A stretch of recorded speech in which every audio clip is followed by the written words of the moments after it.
Hello everyone and welcome to our course. My name is Joe Paris and I'm going to take you through a brief introduction, how to use this course, and then really how to get the maximum out of this course in this lecture.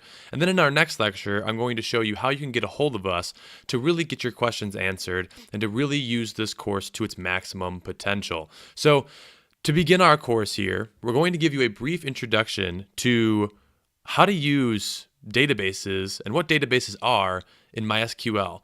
And Ashutosh does a wonderful job of just kind of explaining this, and he does a really awesome job as well explaining everything else in this course, but I do think the introduction is very important. Now, before you move any further in this course, it is very important too that you also have a very good understanding of how to work with Android applications in general before you even start this course. This is for more advanced students. However, if you have a base understanding or if you're trying to learn something new and really push yourself outside your comfort zone, well then stay with us and you can enjoy watching the lectures as well. But if you haven't gotten to that point yet, you can feel free to check out our best-selling course on Android application development, and it's over 17 hours long, and Ashutosh does a wonderful job. It's received a ton of really excellent reviews, and we think that that's a great place to start. And if you want to then join us afterwards in this course, you already got it. So let's move on with what you're going to get from the rest of this course. We're going to show you data insertion, how to connect the Android application database directly to using it right in the Android application and using that all together. We're then going to go into online databases using PHP to connect the database there. You learn how to set up an online database and how this all connects with PHP. We're then going to introduce you to JSON, and in this lecture, we're going to talk about why JSON is used, how it's used, and give you some examples there. And then we're going to wrap up the course showing you an Android application using JSON to receive data in a few different parts. So at the end of the lectures as well, there are little descriptions in case you want to check those out to kind of see what the lecture is about before you watch it. Also, we have the source code for the entire course at the bottom lecture as well. We want to just make you aware of that. We want you to use the source code if you have any issues, but at the same time, I think the best way to learn is to actually try and do yourself. So just wanted to give you a brief overview of what this course has to offer, what it's going to look like, and if you have any questions at all, we're going to get into that, and we're going to explain to you the best way to use this course coming up in our next lecture. Stay tuned. Hello everyone and welcome back. In this lecture, we're going to discuss how you can get your questions answered and the best way to use this course for you. So what's the best way to use this course? Well, depending upon your skill level and what you're looking to get out of this course, you can use this course how you see fit. And I think that's very, very important. If there's just maybe one or two lectures that you are really interested in, and that's all you want to watch is just maybe, the introduction and a couple other lectures, well, that's all you need to watch. And you know what? That right there is a success. If you want to watch the entire course and then, use every part of this course, that is a great success as well. But we want you to understand that you can use this course how you see fit. If you need to skip through a few lectures or you want to skip around, whatever you want to do, it's your decisions. But the best way to use this course, also from complete beginner to advanced, is to go from the top to bottom, all the way from the introduction. It gives you a very well-rounded perspective. But again, maybe you just want to learn data insertion. Maybe you just want to learn about JSON. Well, all the power to you. You can learn exactly what you want to learn in this course. This course is designed for you. Now, if you have any questions in the course, all you have to do is click on the button that says Ask Question, okay, or Add Discussion, and you'll be able to add a discussion question to the course, and Ashutosh and myself will do our best to get to you in a very timely manner. Now, we do serve thousands of students and we get questions every single day, so we appreciate your patience in trying to answer these questions. But for now, just wanted to offer that to you as well in case you got stuck. And last but not least, too, remember the source code is in the course. So make sure that you check out the source code before maybe asking a question. Maybe that'll help answer your question for you, and you'll be able to move on very easily with the course. So thanks again for watching, and we look forward to teaching you more. And now Ashutosh is going to take you through the introduction to our course.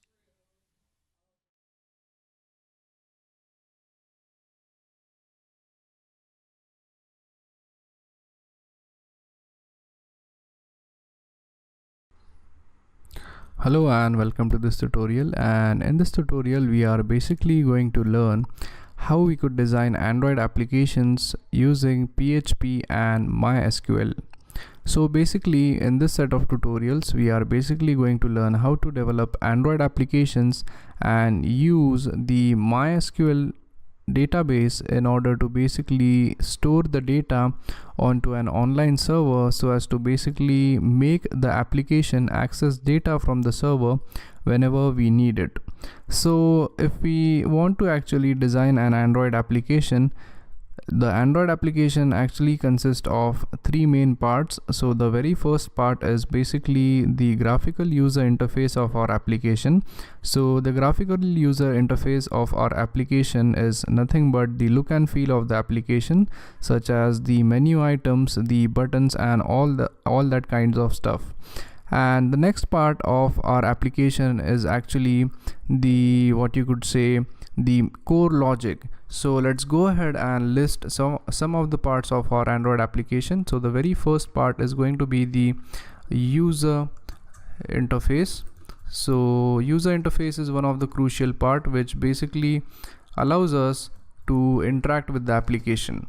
So basically the main purpose of the user interface is to, we could say, let the user interact with the application.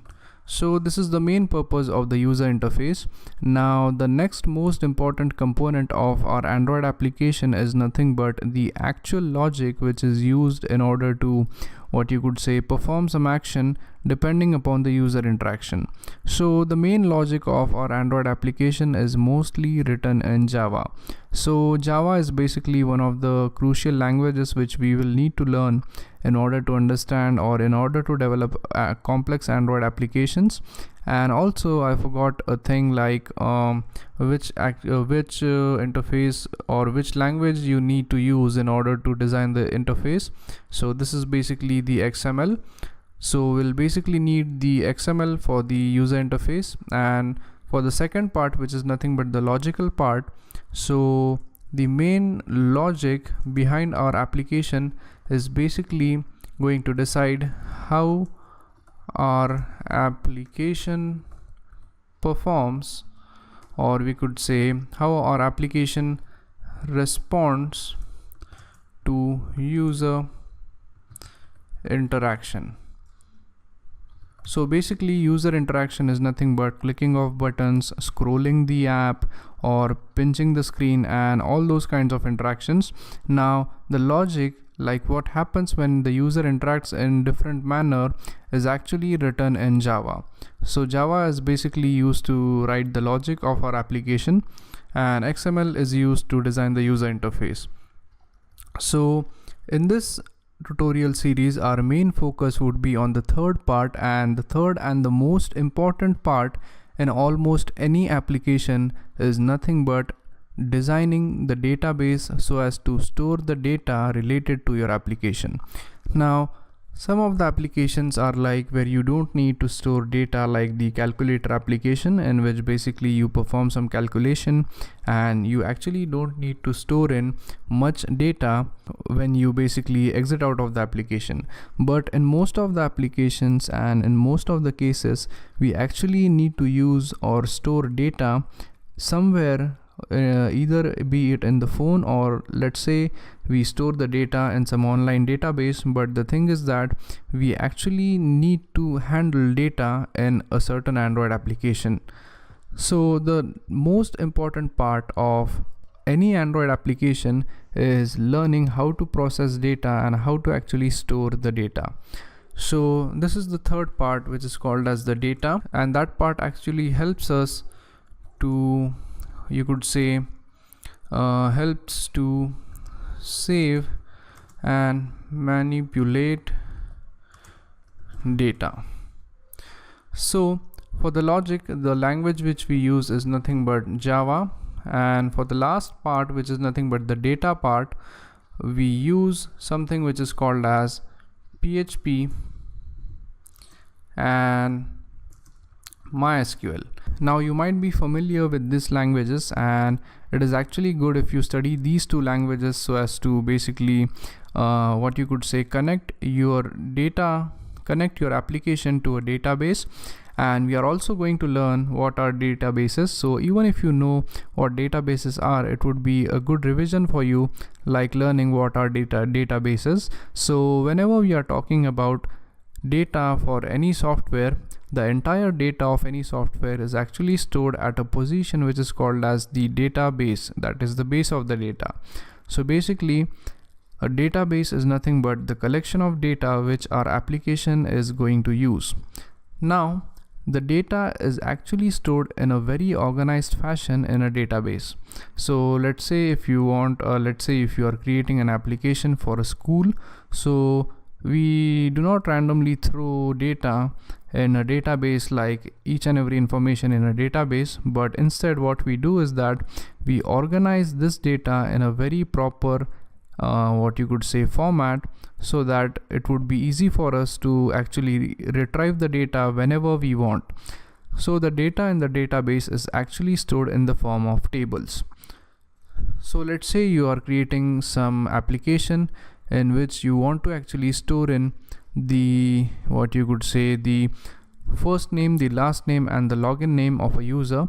So in that case what we could do is that we could create a table, and the rows of a table, or sorry, the columns of a table are going to represent the various attributes such as the login name, the first name, the last name, and the actual rows of these table are basically going to be the entries inside the table. So for example, if we actually want to check if what is the first name of a person who has a login Mark, so in that case we move to this row which has the login name as Mark, and then we check his first name is Samuel. So that's basically how the database works. So in databases we basically store the data organized in a table. So let's say you are creating an Android application in which you want to store the data related to students.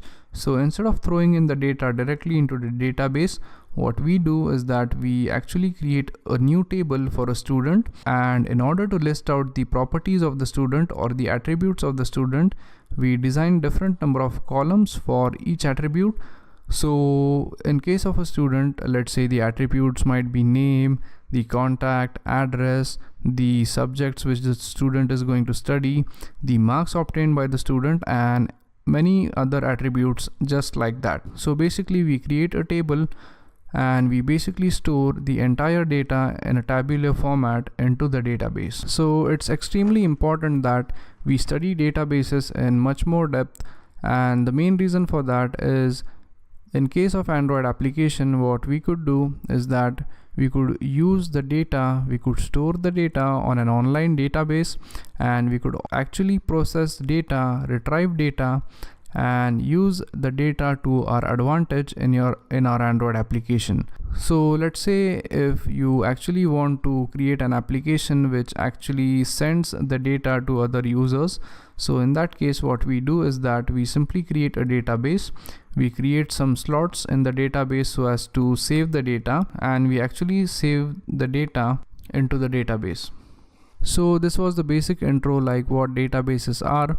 And also one more thing which I would like to mention here is that we actually also need to understand some basic PHP so as to continue with this tutorial.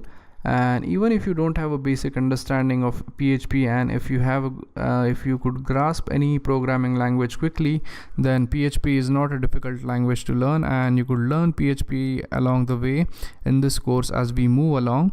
And also in order to actually perform database operations like insertion, update, delete, and alter, and all the other operations, we are also going to need to learn the MySQL queries for inserting, updating, and deleting. And it is very simple, but the only thing is that if you are not aware of these languages or how these things work, so please pay close attention and you will be fine. And also one more thing is that we actually need to have web hosting server so as to make our application run. So in this tutorial we are basically going to use an online server as well as a server or a virtual server which we'll be creating on our computer. There are also some installations which we need to done before even starting this tutorial.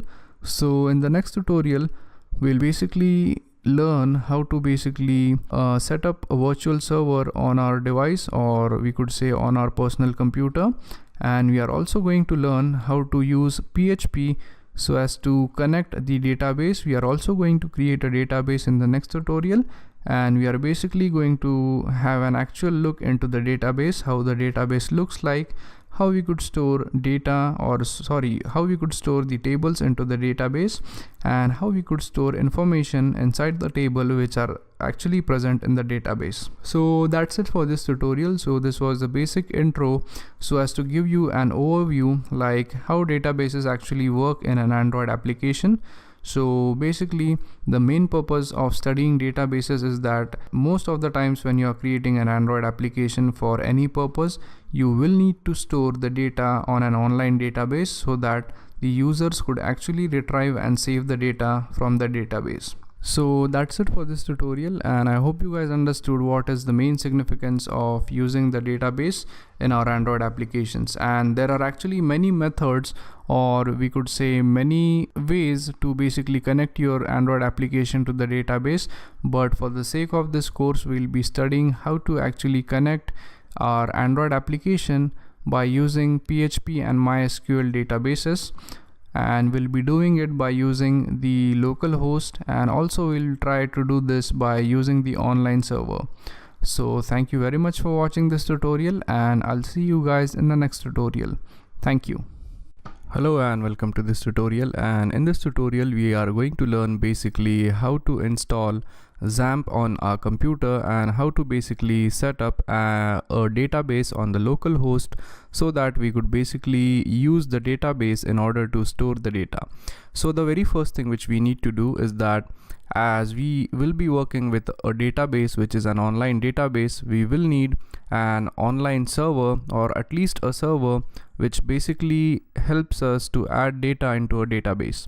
So the very best thing which we could do in this case is we could download some software which provides us a server on our local host so that basically we could send queries to the local host, and we could actually set up a database, a virtual database on the local host and access it.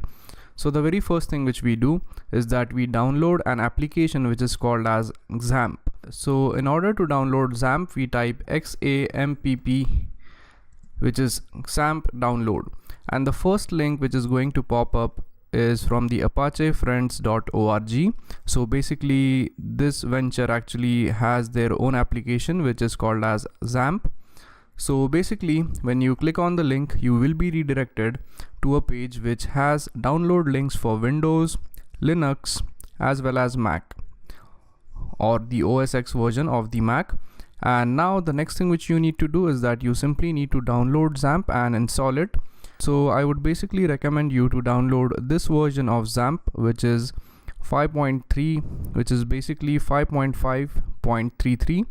So in order to download it, simply click this button, and it is going to ask you whether to download the file. So simply click on save file, and then it will, and once the file is downloaded and when you open it, it is going to direct you through the entire installation process.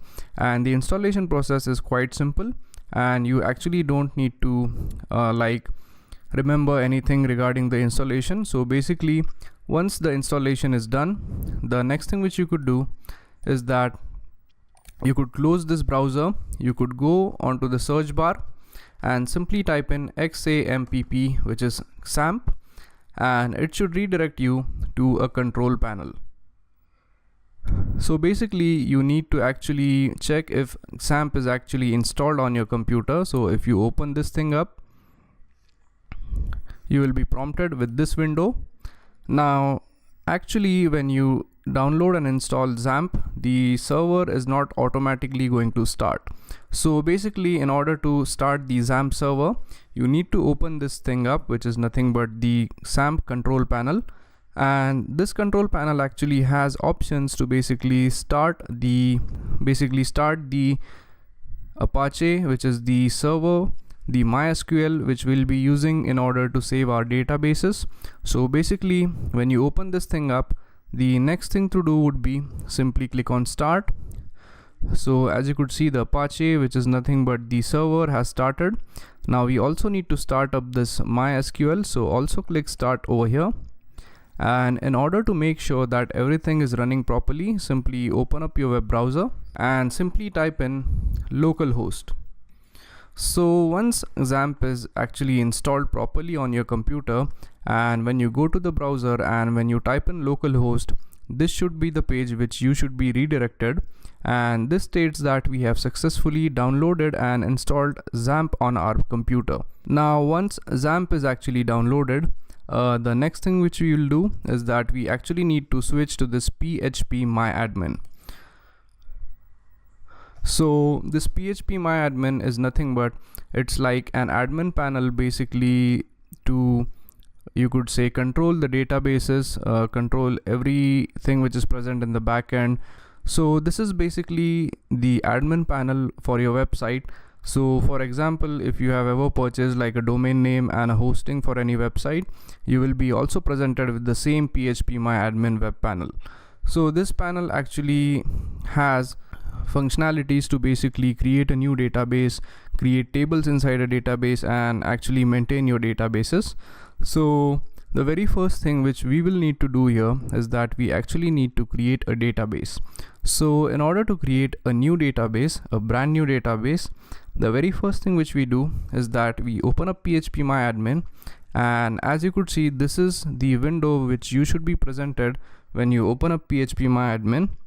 And as you could see, there is this thing which is called as new, which basically is used to create a new database. So in order to create a new database, we simply click on this, and it is going to ask us the name of the database. So let's name this thing as project, and then simply click create, and you should be prompted with a small window which says database project created. So as you could see, when we create a new database, our database should be added up over here. Now once we have the database, we actually need to add in what you could say a table to the database, which is eventually going to hold the information which we are going to pass in. So let's create a table which is called as users. So let's say we want a table of users, which is basically going to, let's say, hold the user information like the username and the login password. So, and it is also going to ask us to enter the number of columns. So let's say the number of columns are 4, then click go. So when you click go, you will be prompted with this type of window, which basically asks us to enter the fields inside the table. Now let's say for a user, we need to save his name, his contact, his country, and his password. So in order to save it, in order to store these things into database, we actually need to allocate names to each and every field. So as we want to store the person's name, let's name the first thing as name, and for the second one, let's name it as password to store password. Then let's name the third field as contact, and let's say the final one is like his country.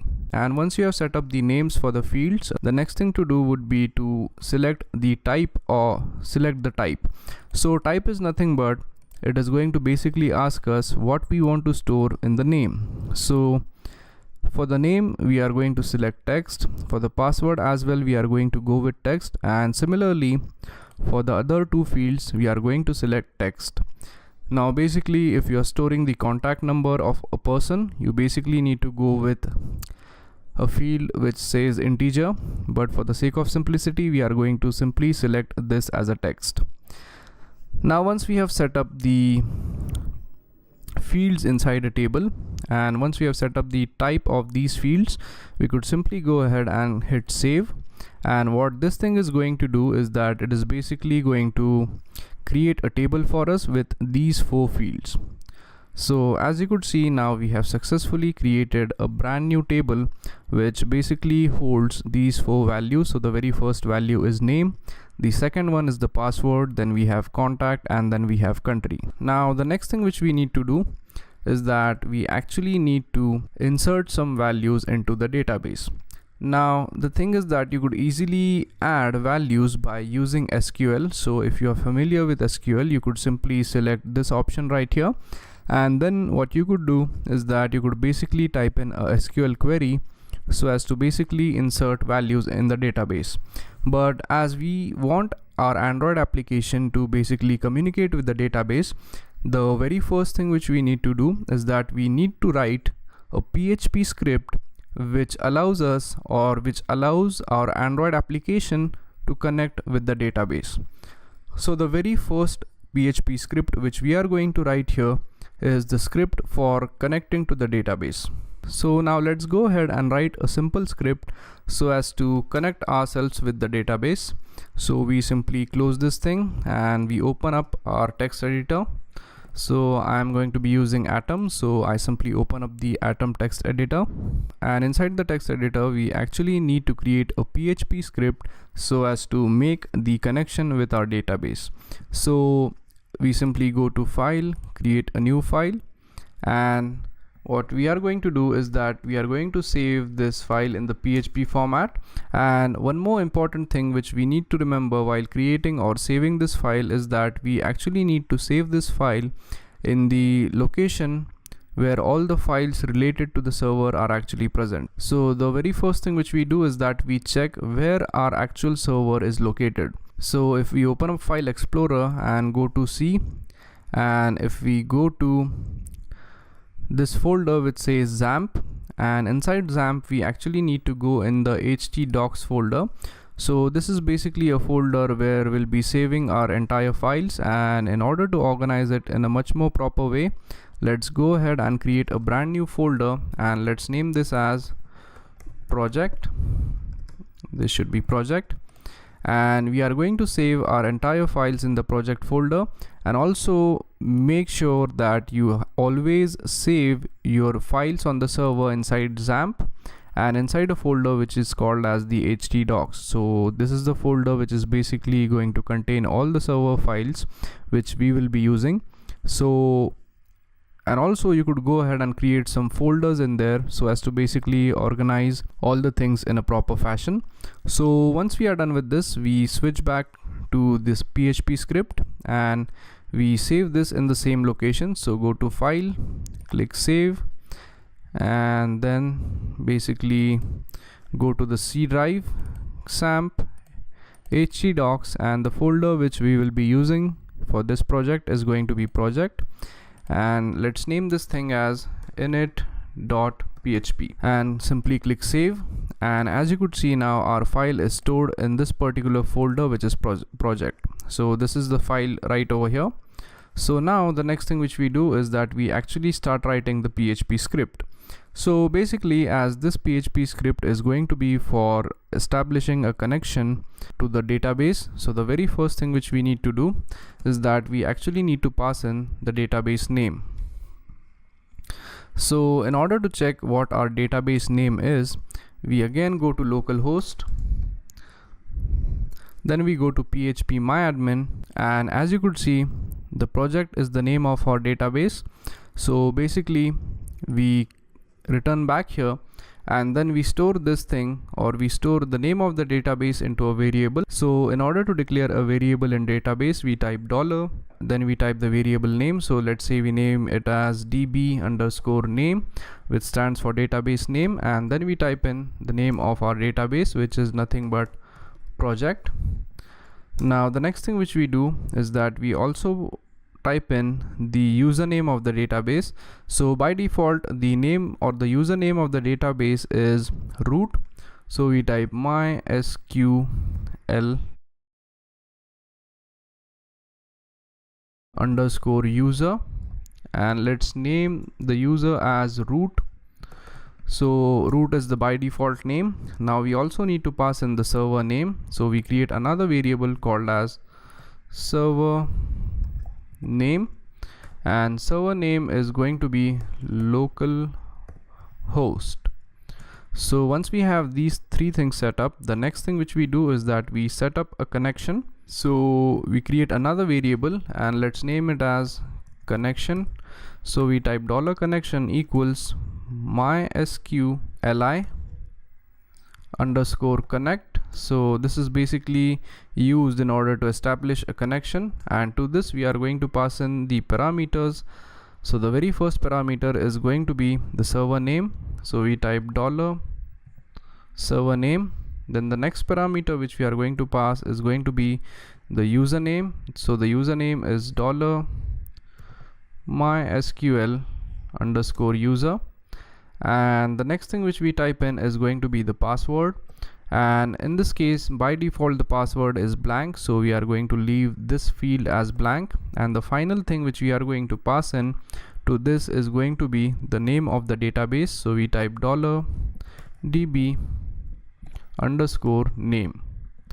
So once we are done with this, we are basically good to go, and we have connected this thing to a database. Now the next thing which we need to do is that we actually need to check if this query is correct. So in order to make sure that the query written here is correct, we type if, and inside it we type if $connection, or let's say if not $connection, that means this line of code is returning a value false. So if it is not connected, then we want to print out the connection is unsuccessful. So we type echo connection not successful, or else we want to type in connection successful. So we type echo connection successful. So once we are done with this, we are basically good to go. So we simply save the code, and in order to check if this script performs correctly, we switch back to the browser, and in there we type localhost, and in localhost we have a folder which we have created which is named as project, and give a slash, and the file is nothing but init.php, which actually contains the PHP script to connect to the database. So once we have typed this thing in, we hit enter, and as you could see, we got the result as connection successful. So that's basically it for this tutorial, and that's how you basically connect to a MySQL database server by using PHP. So that's it for this tutorial, and in the next tutorial we'll learn how to basically add some elements to the database using PHP, and also how to extract the data from the database using PHP scripts. So thank you very much for watching this tutorial, and I'll see you guys in the next tutorial. Thank you. Hello and welcome to this tutorial, and in this tutorial we are going to learn how to basically insert some values into the database. So the very first thing which we need to do is that we need to go to the PHP myadmin, and as you could see, this is the database right here, which is nothing but it is called as project. So simply open this thing up, and when we go to users, as you could see, there is nothing right now in our table. So basically when you go to structure, as you could see, these are the 4 fields in which we could insert values, but we have not yet added a script so as to insert the values into the database. So in the previous tutorial we have created this table which is called as users inside the database called as project, and this table is empty right now, so we actually need to add in data to this database. And in the previous tutorial we have also created a script which is called as init.php. So the script init.php is basically a script which is used to connect to the database. So in order to test the script, we simply typed in localhost, then the name of our folder was project, and we typed in init.php, and we got the result as connection successful, which basically means that we are now connected to the database. Now our next step would be, once the connection is successful, we actually need to insert some values into the database using MySQL statements. So basically, As we have created a script for connecting to a database using PHP, we are now going to create a PHP script so as to basically enter values into the database. So again, we open up our favorite text editor. So mine is Atom. So I'm going to open up Atom, and I'm going to basically create a new script in Atom. So I go to File, New File, and let's type in a PHP tag here. So PHP, and we are going to save this file in the same folder as we have stored the init file. So simply go ahead and save this thing. So basically go to C, XAMPP, htdocs and project, and let's name this thing as, let's say you want to basically sign up the user. So we type the file name as register.php, click save, and once the file is saved, we could go ahead and write in some code so as to insert some values. Now the very first thing which we need to do is that we actually need to connect to the database so that we could actually insert some values into it.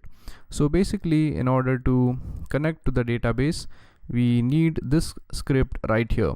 So what you could do is that instead of just copying and pasting the entire things of this script over here in register.php, we could use a simple thing which is called as require. So we type in require, and in double quotes we type in the name of the file, which is nothing but init.php. So what this thing basically does is that it is going to execute the line of code which is present in init.php, and after this, and after it is going to execute the next line of code which we are going to write in. So once we have basically established a connection, the next thing which we need to do is that we actually need to insert the values. So now we have 4 values to fill in. So the very first value which we are going to pass in is name, then the password, then contact, and then the country. So in order to fill these values using PHP, MySQL, we type in, first we create the variables. So we type $name, and in there we are going to pass in the name. So I'm going to pass in my name. Then after the name we are going to pass in the password. So I type $password, and let's say my password is like Ashu123. And now the next thing which we pass in is the contact number. So I pass in my contact number. So we type $contact equals, and let's say my contact number is 0000 and 0. And after this we pass our country. So again we type in $country equals, and type in the country name. Okay, so once we have these 4 variables set up, then we form a SQL query so as to basically insert these values into the database. So we type $SQL underscore query. This should be SQL, not SQLite. So $SQL underscore query equals, and in double quotes we type in our query. So the basic SQL query so as to insert values into the database is insert, then after insert we type insert into, and then we type in the database name. So the name of our database is users, so insert into users. After that we type in values, VALUES, and then after this we pass in the values in brackets. So the very first value which we want to pass in is the name, so we type $name. After this we pass in the second value which is password, so we type $password. After this we pass in the contact, so we type $contact. After this the country, so we type in $country. This should be N, so, and actually I have misspelled country here, CO. This should be, there should be a U here. Okay, so now once this query is set up, we are good to go. And also make sure that you include these things in double quotes. So there should be, these variables should be actually mentioned in single quotes. So make sure that you do this thing. So insert quotes everywhere. So once you have added the quotes, the next thing which we do is that we basically end this statement with a semicolon, which is nothing but which is the MySQL query, and also end the PHP statement with a semicolon. And also I've made a mistake here, this should be insert. Okay, so once we are done with setting up the SQL query, we could finally go ahead and run this query. So in order to run this query, if we type in if MySQLi underscore query,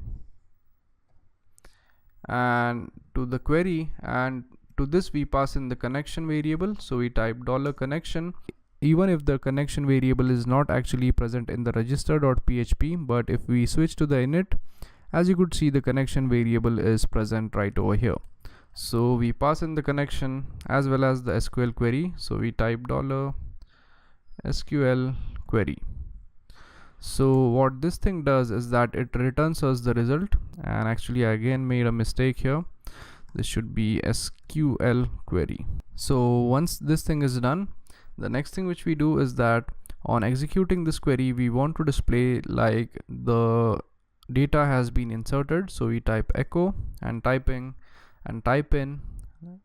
data inserted. Or else if the query actually has an error, and if there is a problem inserting values into the database, we want to echo like error. So basically once we are done with this, we are good to go. So we simply save the code and we run this thing on the server. So we go right here, and instead of init.php, now we type register.php and hit enter. And as you could see, we got the result as connection successful, data inserted. So in order to check if the data is actually inserted into the database, what we do is that we switch to this localhost right here, and we go inside the table, which is nothing but users. So we simply click on it, and as you could see, we have the values of name, password, contact, and country right over here. So basically we are successful in inserting the records into the database. So basically once we are done with inserting values into the database, the next thing would be to basically retrieve the data from the database. So for retrieving values from the database, we are going to create one more script. So let's name this script as, let's say, the script to basically, let's say, login. So basically we have the user info. Now we are going to check the user info present in the database with the info provided by us, and if they match up, then we go ahead and print out the value inside the database. So let's create a new script for login. So create a new file. Again, this is also going to be a PHP file, and let's go ahead and save this file in the same location. So C XAMPP htdocs and the project folder. So let's name this as login.php, hit enter, and now let's go ahead and type in the code so as to basically make the user login. So in order to save time, we are going to copy the contents of this file right here, and the reason for this is that basically the code is going to be the same with a few changes here and there.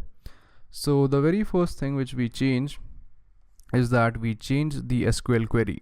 So now what we want to do here is that we want to query the database and check if a person which has the username Ashu and the password as Ashu123 is actually present in the database. So basically in order to check, the query is different. So for checking the value, for checking if the value is present, we use a query which is called as select. So we type select, and the name of the element which we want to select here is, let's say, name. So we select name from, and then we type in the name of the database from which we want to basically search. So the name of the database is nothing but users. So we type select name from users, where Now the where is basically a keyword which is used to search where, or it is used to specify a condition. So from users where name is like $name, so basically we want to search for a value where name is actually equal to the variable $name, or the value which is present in the $name, and password like $password. So this is the basic SQL query which we want to execute. So once this query is done, we specify a semicolon, and the next thing which we do is that we also ensure that these things are actually present in double quotes. So make sure that you don't miss on double quotes here, or else your code is not going to work properly. So make sure that you give double quotes and also end the SQL statement with a semicolon. Now once this thing is done, we are also going to make a modification here. So basically we are going to delete this, and in there we are going to keep this line of code which is basically used for executing the SQL query, and actually we are going to store it in a variable called result. So we type result equals MySQL query, and basically the execution result is going to be stored in the variable called result. Now the main purpose of storing this into the result variable is that we are going to need to use this result variable in the next line of code. So basically once we have the result in hand, we actually use an if condition so as to check if we actually get any result. So we type if, and then we type in MySQL underscore num underscore rows, and to this we are going to pass in the result. So we type $result, and if this thing is greater than 0, and what this line of code means is that if the number of rows in actual result, if it is greater than 0, that means we have found a match to the username and the password. So in that case, what we want to do is that we basically want to, what you could say, display out the username. So we type $row equals, and basically we fetch that particular row, and fetching is nothing but saving the data of that row. So we type MySQL underscore, this should be my, not mu, MySQL underscore fetch underscore ASSOC, and to this we pass in the result. So we type $result. So what this thing is going to do is that it is going to fetch the row associated with that particular result, and we are actually going to get the value of the name. So in order to save the value of name, we type $name equals, and we type in $row, and within the row we actually want a parameter which is called as name. So what this line of code is going to do, it is basically going to extract the name from the row, and it is going to store it into a variable called name. So once we have the name, we simply need to echo out the name. So we type echo and simply type in $name. So after this we go inside the else block, and we actually replace, and we actually type in an error if this thing does not happen well. So once we are done with this, we basically save the code and we try to run this thing and check if the login is successful. So we type in login.php, and as you could see, the login is successful, and we actually got the name of the user, which is Ashu. And now let's go ahead and let's change the password to some random things so as to check if this thing actually performs correctly. So again, we return back to the browser, and when we refresh it, this time we got an error, and the reason for that is the username and password does not match up. Now again, if we change this thing to the initial value and save it, and if we return back here and if we refresh it, we are going to get the result as connection successful, and it is also going to return us the value of the user. So that's it for this tutorial, and this is basically how you insert the values into a database using PHP and MySQL. And this is how we basically, what you could say, retrieve the values to check if the value is actually present in the database. So the reason why we are going through this is that basically we need to clear up the concepts related to PHP and MySQL, and these are the same exact scripts which we will be using while connecting our Android application to an online database. So that's it for this tutorial, and I hope you guys understood how to basically insert values and retrieve values from a database using PHP and MySQL. So thank you very much for watching this tutorial, and I'll see you guys in the next tutorial. Thank you. Hello and welcome to this tutorial, and in this tutorial we are finally going to create our Android application, and we are going to link our Android application with a database which is a localhost database. And basically we are going to make the Android application insert some data into the database, and later on we are going to check if the data is actually entered into the database. So the very first thing which we need to do here is that we actually need to create a brand new Android Studio project. So make sure that you create a new project, and let's name this project as, let's say, demo database. Then click next. Select the API level to be 15, click next. Select a blank activity, click next. And let the name of your main activity be main activity, and finally click finish. So basically once your project is ready with you, the next thing which you could do is that you could take the further steps to basically connect your application with the database. So basically what we want to do here is that this is our database right here, and we actually want to insert values over here. So in the previous tutorial we have inserted values by using PHP, and we have directly inserted values by placing the values in the PHP script. But for the sake of this tutorial we are going to insert the values using an Android application. So once your Android application is ready, we make a few changes over here. So the very first thing which we do is that we go inside the main activity, we remove the extra code over here. So make sure that you remove the toolbar and everything like that, and the reason is we don't need it. Now just save your project.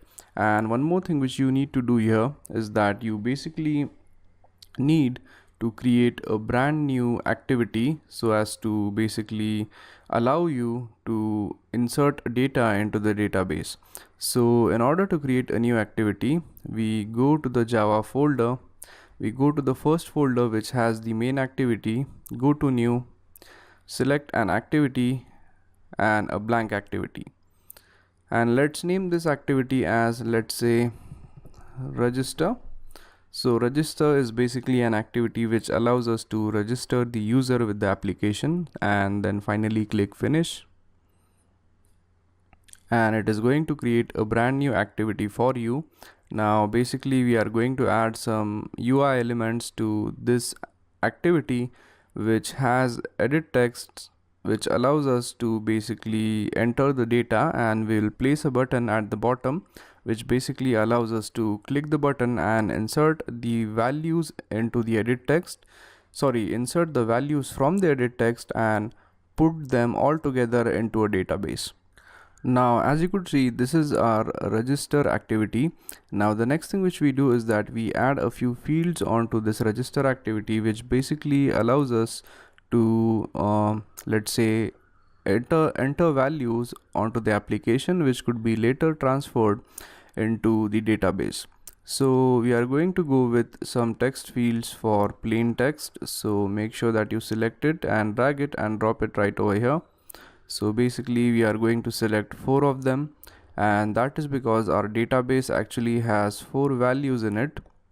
So make sure that you drag and drop 4 fields, and also in order to change the size of 4 of them, simply select all of them, go to properties, and instead of wrap content we are going to make it match parent.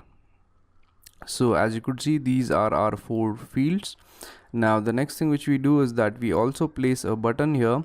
So basically whenever we press that button, we are going to basically take all these values present right over here and put them all together into the database. And so let's name this button as insert, and also make sure that you assign proper IDs to these text fields, and the reason for that is that we'll be referencing these fields by their ID so that proper values get inserted at proper position into your database. So the next thing which we do is that we actually check which fields are present onto our database. So if you're not sure what are the name of the fields of your database, simply open up Mozilla or any web browser, type in localhost, go to phpMyAdmin, go to the project, which is nothing but our database, go to the table which is called as users, and as you could see, these are the names of our field. The first one is name, second one is password, then we have contact, and then the country. So we switch back over here and we actually give, or we actually assign IDs to these text fields. So simply select first one, go to property, search for the property called ID, and as you could see, this is the ID. Change this thing to name, and for the second one, so this is basically going to pop up for the very first time. Simply select this and click yes. So the next field, or the name of the next field, or the ID of the next field is going to be password. So select the next one, change the ID to password, select the third one, change the ID to contact, select the final one and basically change the ID to country. And once this is done, we are good to go. So basically we close this thing because we don't need it right now. So now once we have the value of these 4 fields, the next thing which we do is that we basically write in the code to basically reference all these 4 fields so that we could actually access the data inside it. So in order to do that, what we do is that we go to register.java. So this is the register.java class file for this activity right here. So basically the very first thing which we do is that we remove the unnecessary elements like the toolbar and all that. So make sure that you remove it, and it's okay if you don't remove it, but I would recommend you to remove it. Now the next thing which we do is that inside here we get a reference to the edit text. So we go right here and type in edit text, and let's name the edit text as et, and let's name it as e underscore name.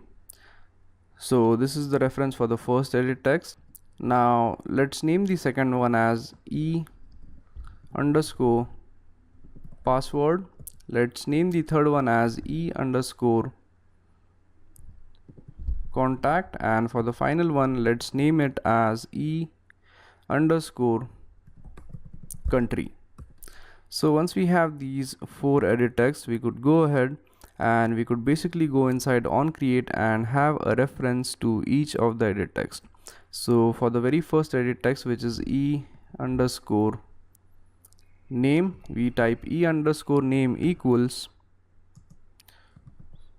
and basically typecast this thing to edit text even before referencing it. So we type edit text, and in order to reference it we use find view by id, and inside it we type in r.id, and the id of the very first edit text is name, so we type r.id.name. Now we do the same thing for the remaining 3 edit texts. So I am going to basically repeat the code for all of the 3 edit texts. So we type e underscore password equals, and again type in edit text to typecast it.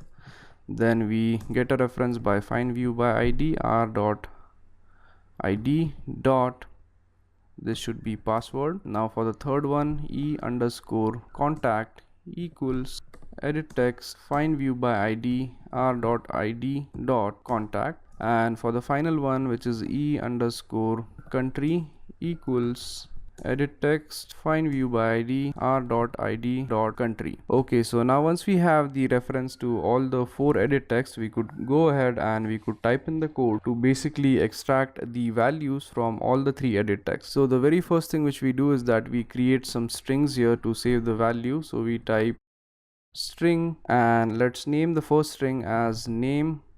Let's name the second string as password. Name the third one as contact.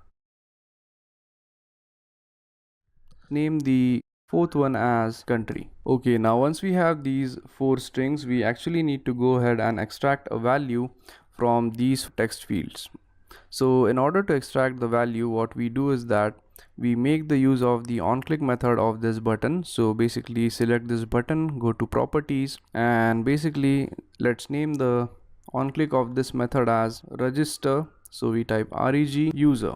So let's say register user is the onClick method of this thing. So make sure that you name the onClick as reg user. Now return back to the register.java and create a method here called as user reg, or basically reg user. So we go ahead and type in public void reg user and make sure to pass in the view. So we type view, and within this we are basically going to extract the values from all the 4 edit text. So the very first value which we extract is the name value. So we type name equals, so in order to get a reference, we type e_name, and basically the value is actually stored in e_name. So basically to get the value, we use a method which is called as getText. So we type e_name dot getText dot. So once we have the value, the next thing which we do is that we basically convert this value into a string. So we type e_name dot getText dot toString. So toString is basically a method which allows us to, what you could say, convert the value to a string. So basically we are going to do the same thing with the next 3 fields. So I'm basically going to copy it and I'm going to paste it thrice, and I'm going to simply change the values of these things. So this is going to be password, this thing is going to be contact, this thing is going to be country, and this thing is going to be e_password. This one is going to be e_contact. This thing is going to be e_country. Okay, now that we have the values extracted, the next thing which we need to do is that we basically need to process these values, and we basically need to put in these values into the database. So basically we have just extracted the values, and we are going to write in one more what you could say class, so as to process these values and basically send these values over to the database. So that's it for this tutorial, and in the next tutorial we'll be writing another class which we will call as background task, which is basically going to take all these values and it is going to use some functions like and it is basically going to use some complex methods which allows us to send over these values to the database. So that's it for this tutorial, and I hope you guys understood how to basically create a activity for basically inserting values into the database. So basically what we did is that we basically had 4 fields over here and a single button. So whenever we click this button, what we did in this tutorial is that we have extracted these 4 values, and after extracting these values we have basically converted them into a string, and right now the values are actually present in these 4 string variables which we have created right over here. So that's it for this tutorial, and in the next tutorial we'll be creating another class to handle and put all these values into the database. So thank you very much for watching this tutorial, and I'll see you guys in the next tutorial. Thank you. Hello and welcome to this tutorial, and in this tutorial we'll be finally creating the class which basically handles all the data and puts them all together into a database. So basically in the previous tutorial we have created this activity which is the register activity, and we have also written the code to basically extract the values from all the three fields from this. And basically we have created a button and we have added an on-click method to this button which allows us to extract these values and save them into a string. Now without wasting any time, let's go ahead and create a brand new class to basically insert values into database. So go to the Java folder, go to the very first folder and right click on it and create a new Java class. And remember, don't create an activity, create a simple single Java class and name this as background task. And the purpose of naming this as background task is because it is going to be a background task. It is going to get executed in the background and the user would be unaware of it. So simply click OK. And the very first thing which we do is that we are going to make this class extend async task. And basically the reason for doing that is we are basically going to inherit some methods from the async task. So make sure that you extend the async task. So we type extends async task, and basically we are going to need to mention some parameters for the async task. So for the moment we are going to mention all the three parameters as void, and later on in the course of making this application we are going to change it. Now even if we add in the parameters, this thing is still going to show us an error, and if we click on this it is going to ask us to implement methods. And the reason for that is that we have basically extended the background task to async task, and we actually need to implement some methods from this. So simply click on implement methods, and it is going to ask us to basically implement a method which is called as the do in background method. So simply click OK. And now as you could see, we have the method which is called as do in background. Now also we need to implement a few methods, or actually three methods inside this. So basically in order to implement these methods we actually don't need to type in manually. So in order to avoid typing all the things manually, we could simply press Alt, hold the Alt key and then hit the insert key. So when you hold the Alt key and hit the insert key, you will be prompted with this small, what you could say, window. And the next thing which you need to do is that you basically need to select override methods, and the methods which we are going to use from here are these three methods. So the very first method is the on post execute method, so make sure that you select this. Then the second method is going to be this method on pre-execute, and the final one is going to be on progress update. So make sure that you select these methods and simply hit OK. Now once you have these three methods, the next thing which you do is that you basically go ahead and create a brand new constructor. So basically in order to constructor, we go right over here, but even before creating a constructor we actually need to pass in the context. So we create a context, so we type context, let's name this thing as ctx, and now let's go ahead and create a constructor. So we type background task and basically pass in the context to the background task. So we type in context over here, context ctx, and inside it we are basically going to type this dot ctx equals ctx. Now if you don't understand why we have actually added this constructor, so simply hold on and you will be able to understand the usage of this in a few minutes. Now once we have the reference to it, the next thing which we do is that we are basically going to add in the code in these methods right over here. So basically we actually want to call these methods from the register.java. So simply go to register.java, and inside the register user method basically create a new string and call this string as, let's say, register. So we create a new string, so we type string, not strong, string equals string, and the name of this string is going to be method. So we type string method equals register, and basically we are going to create an object of the background task over here. So we type background task,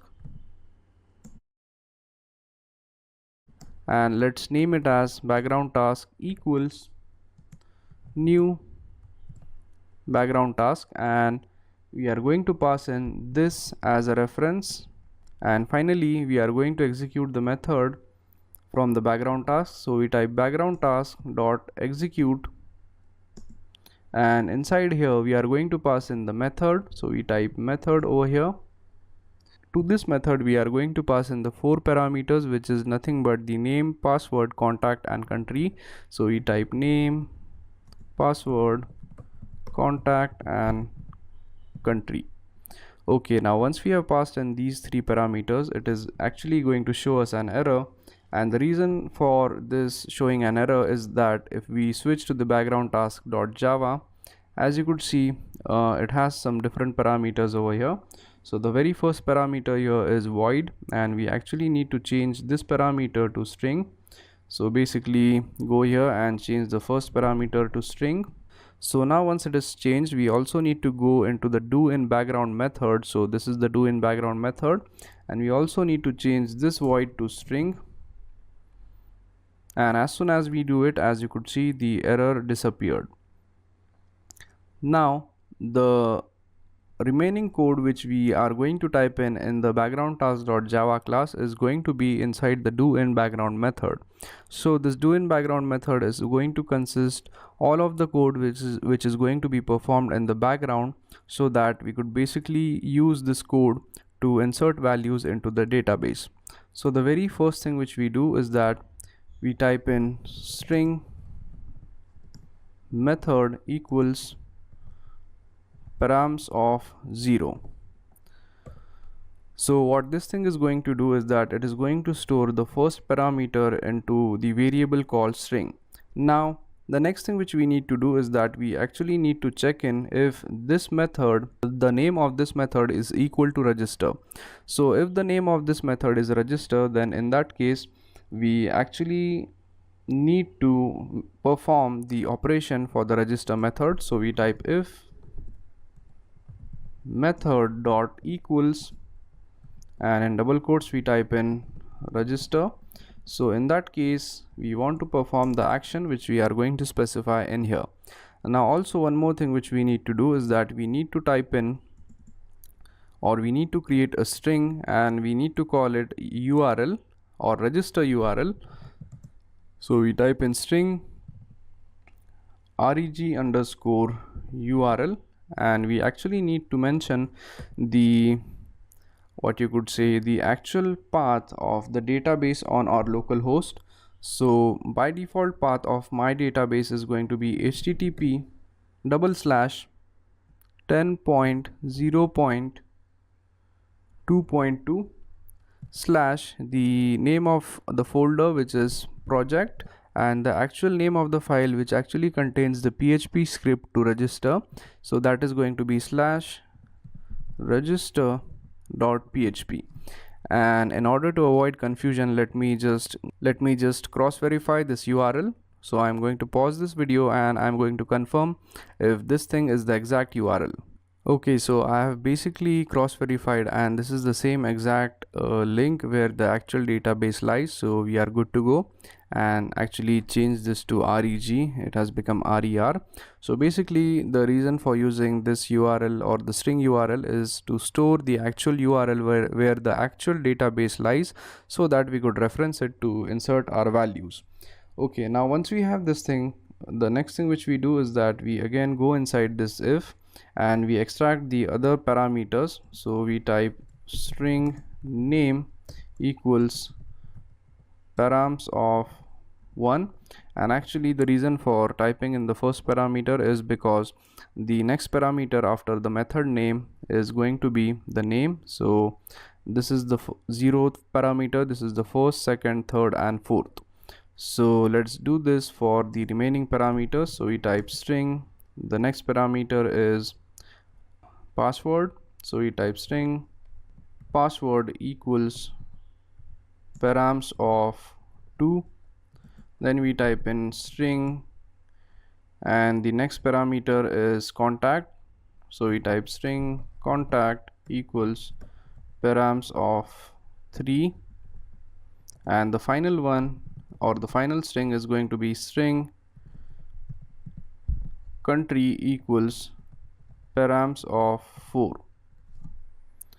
So once we have all these parameters, the next thing which we do is that we basically go ahead and create the object of URL. So in order to create object of URL, we type URL, and let's name this object as URL. So we type URL equals new URL, and to this URL we are basically going to pass in the string URL which we have created. So simply pass in register URL, and as soon as we add it, we are going to basically get an error. So basically let's just click on it and click on this bulb right here, and it is going to ask us to surround this thing with a try catch block. So simply click this thing, and you will have your code surrounded with a try catch block so as to handle the exceptions with this. Now the next thing which we do is that, as we basically want to send this to a database, we actually need to create the object of the HTTP URL connection. So we type HTTP URL connection, and let's name this thing as HTTP URL connection equals, then we type in URL, then basically we typecast it with HTTP URL connection, then we type URL dot open connection. Now again this thing is going to give us an error, and it is the same error. We actually need to handle the exception related to this. So simply click on this bulb, and instead of just surrounding it with try catch, simply click on this option which says add catch clause. So once we have added the catch clause for this and handled its exception correctly, the error is basically going to disappear and we are good to go. So we go ahead and type in the next code. So once we have this, the next thing which we need to do is that we need to set the request method. So if you are familiar with basic networking, then you might be familiar that whenever we actually need to put in some values into the database, we actually use a post method. So we type in HTTP URL connection dot set request method, and what the set request method does is that it basically mentions the method which we are going to use so as to basically transfer the data. So the method is going to be post. So once we have set up this method, the next thing which we need to do is that we actually need to set do output to be true. So we type in HTTP URL connection dot set do output true. Now after this, to basically send the data, we need to create an object of an output stream. So we go ahead and type output stream. Let's name this thing as OS. We type this equals HTTP URL connection dot get output stream. So basically what this line of code does is that it basically creates the object of the output stream, and it is going to basically allow us to send the data in the stream. So once we have this, the next thing which we do is that we also use a buffered reader. So we create an object of buffered reader. So we type buffered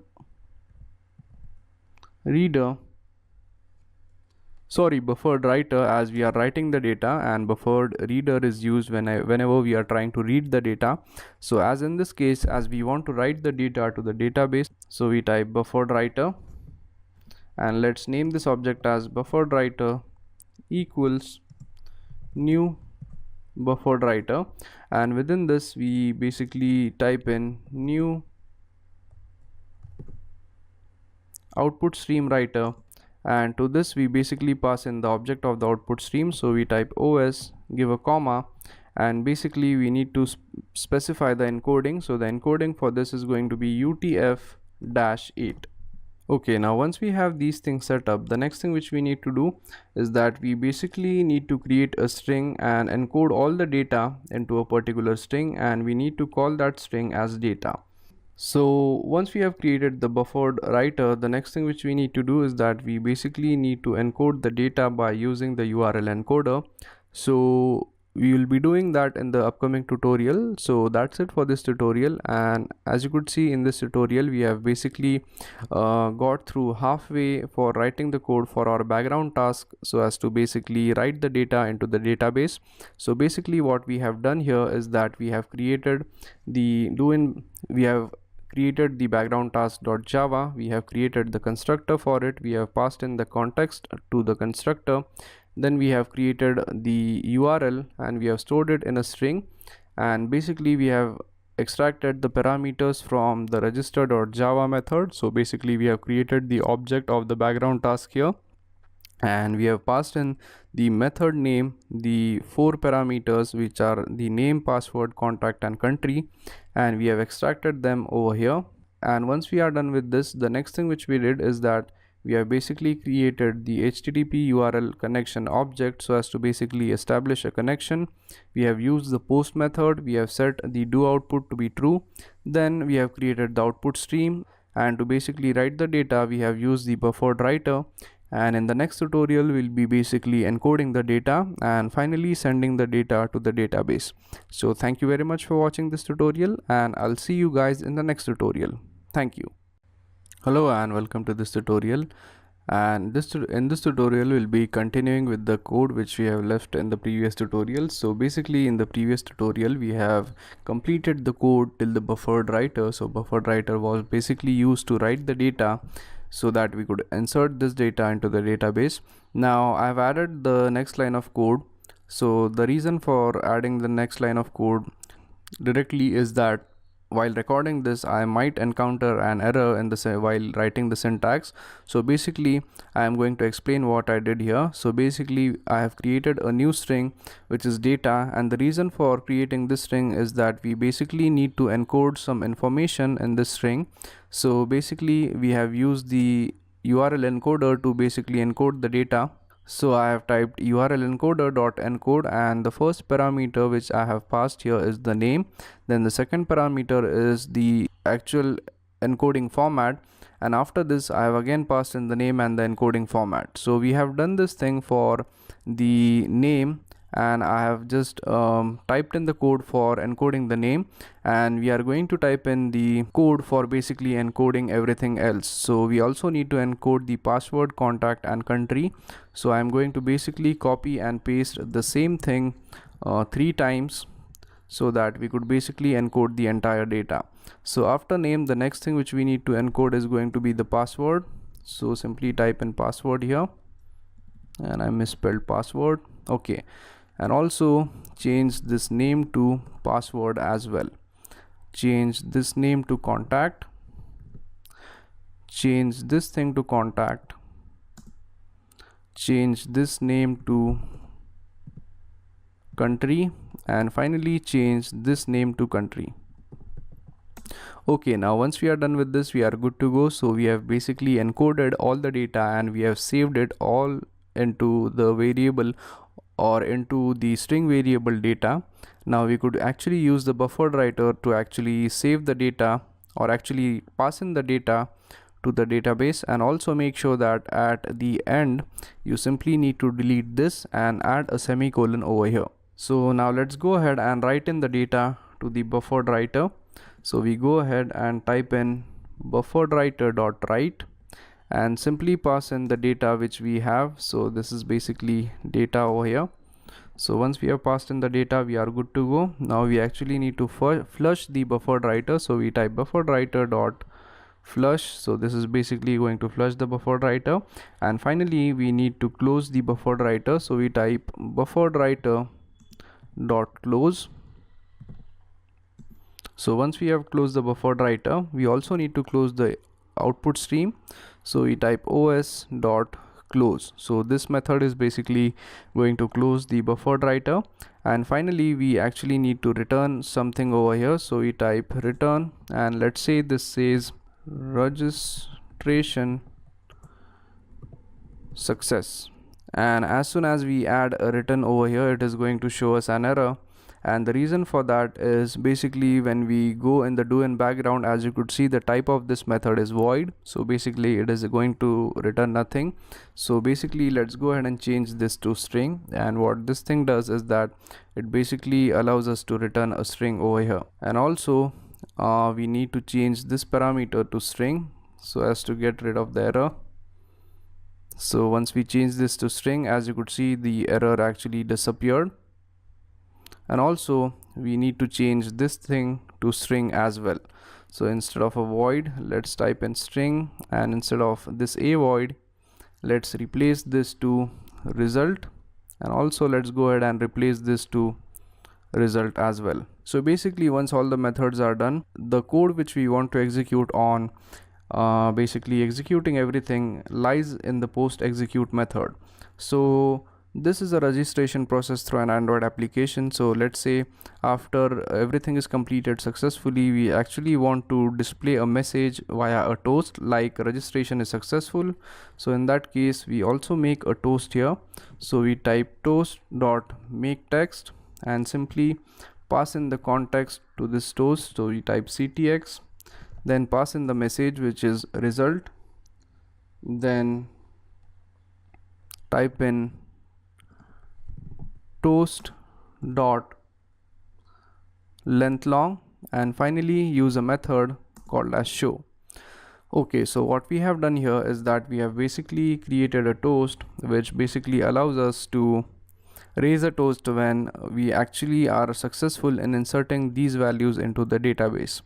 So once we are done with this, we are good to go. Now the only few things which are remaining is that we actually need to go inside the register.java, and actually we need to go right here inside the register user method, and we actually need to finish it. So we type finish.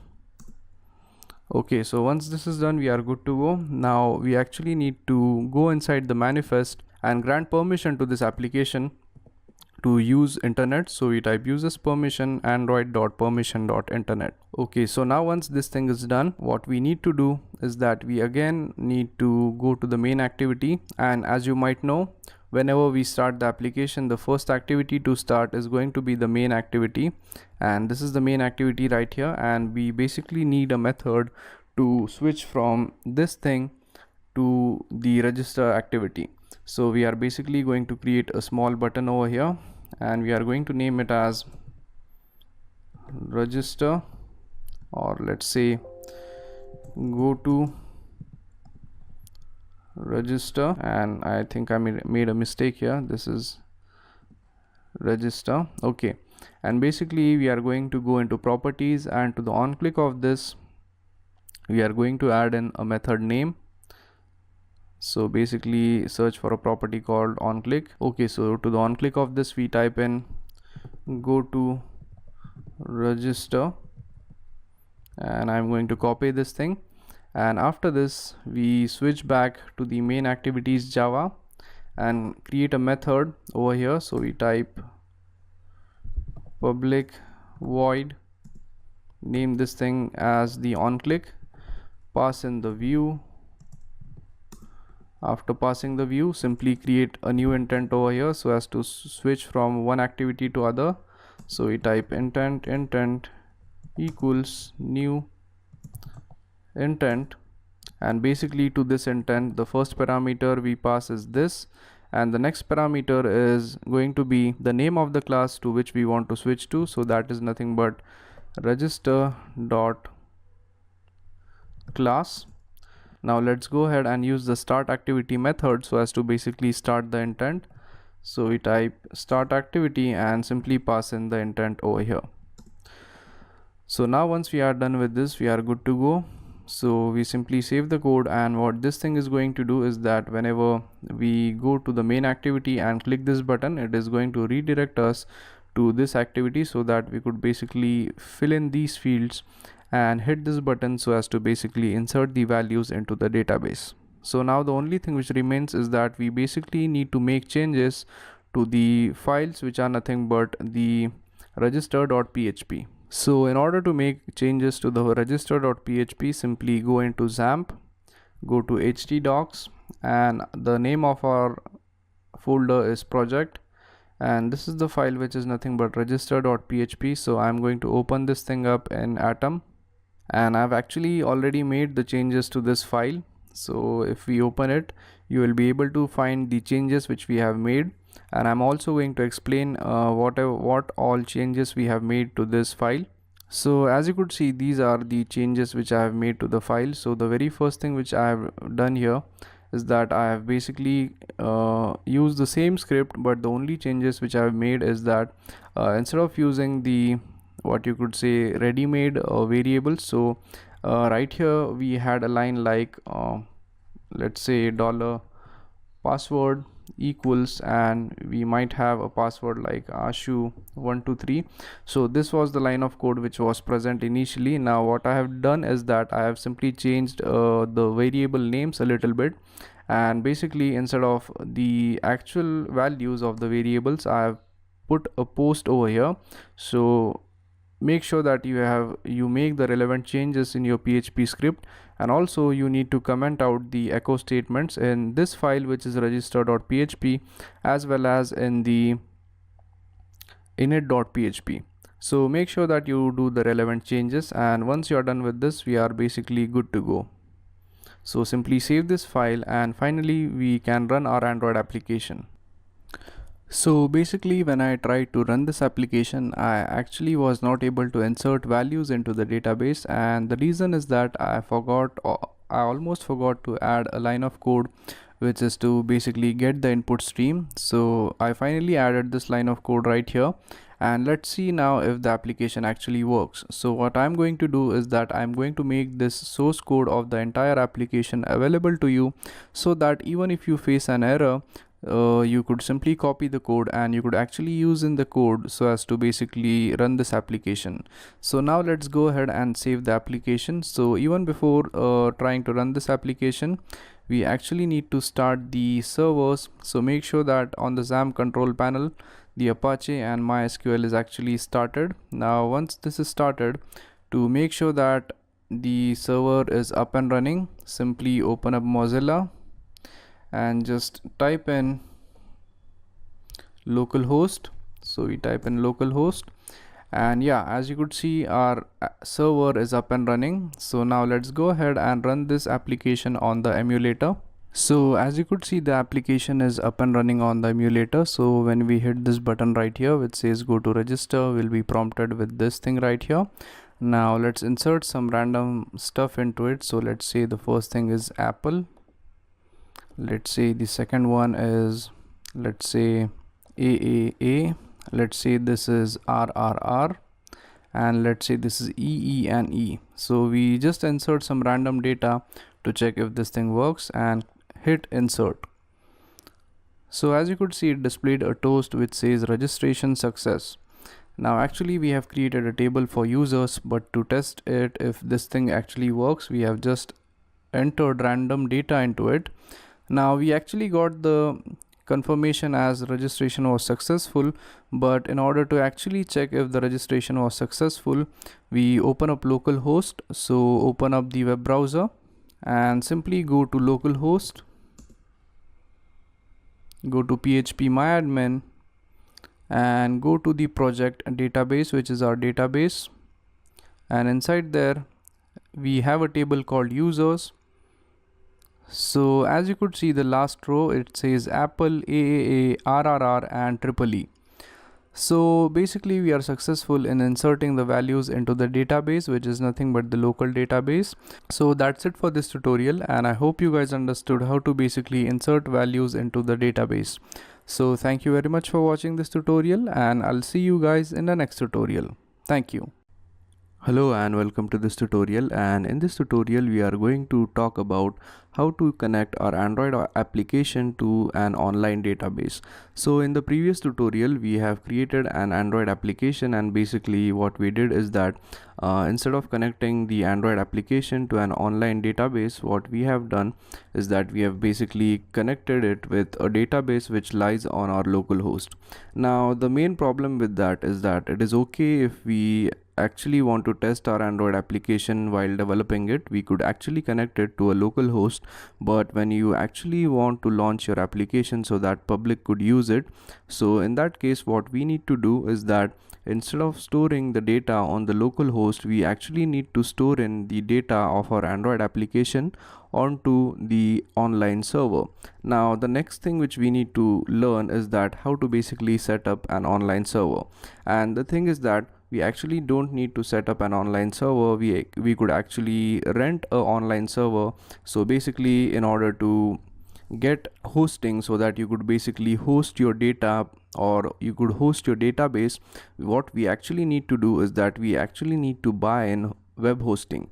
So if we simply go to Google and if we simply type in like buy web hosting and hit enter, you will see multiple options over here to basically buy web hostings, and they are actually very cheap. So basically, as long as you don't need to save much data for your Android application, you are good to go. Now for the sake of this tutorial, what we are going to do is that as we are basically developing Android applications for just basically learning purposes, instead of buying a web hosting, what we could do is that we could basically use something which is called as free web hosting. So we simply type in free web hosting, and there are actually multiple options available in the free web hosting range. But what you could do is that you could simply select this, which is 000webhost.com. So this website actually provides us free web hosting which includes PHP and MySQL. So that's exactly what we need for our Android application at the moment. So basically you could go with this option right here, or there are also many other options available and you could choose accordingly. But what I would recommend is that you go with this thing right here. Now the another reason for using an online database even for learning purposes is that whenever we actually develop Android applications which are connected to a database, like if you host your database on your local server, then what you need to do is that you could actually run the applications only on the emulator. So basically, if you have connected your device to your PC so as to basically debug or run your Android applications, so in that case we actually cannot use localhost, and I found certain problems by using localhost on an actual device. So basically, if you want to run your Android database application on an actual device, it is better to go with the online database. And also this free web hosting which I have recommended is basically only for learning purposes, and they are actually not that much reliable. So make sure that if you are developing an original application like where you need to host your data on a database, so I would recommend you to buy a web hosting rather than going for a free one. And also the free web hosting has many disadvantages, but if you simply cannot afford to buy a web hosting just for learning purposes, then go with this. And also the paid web hosting offers much better user experience in terms of basically handling the backend. So basically it has much better UI to basically create a database, add in your files and all that kinds of things. So if you could basically buy a web hosting, then simply go for that. Or if you couldn't, so simply switch to this 000 web host. So it basically allows us to create our account and it is going to assign us a domain name. So this is my domain name right here. So if I open it up, it is going to redirect me to this page, and I have modified this page a little bit. So this is the home page of our website. Now the next thing which we need to do is that after creating an account, we actually need to set up the database into this domain. So simply go to cPanel. So this is basically the admin area for our website. Now in here we will have multiple options. So what we want to do is that we want to actually select the option which is called as phpMyAdmin, which is under database, and that is because we are currently dealing with databases. So simply select this, and after doing that, what you could do is that you could basically create in a MySQL database, and I have already created two databases here. So I'm going to select the second database, and actually the steps for creating database are quite simple. So you could basically create in the database, and after creating a database, when you select it, you will get this thing right here, which is basically similar to what we were getting in a local host. So this is the admin area for managing our databases. Now we could create a database here. So let's go ahead and create a database called as, let's say, users, and let's say the number of fields in users are 4. So simply type this information in and hit go. Now as you could see, we are prompted with a new window which basically is asking us to enter the name of the fields and basically all the values inside the fields. Sorry, not the values, the actual type of the field and then the actual length of the field. So let's go ahead and enter some random fields. So let's say we want to store the name, and let's say we want to store the email, contact, and let's say password. So let's say we have these 4 fields which we want to basically store.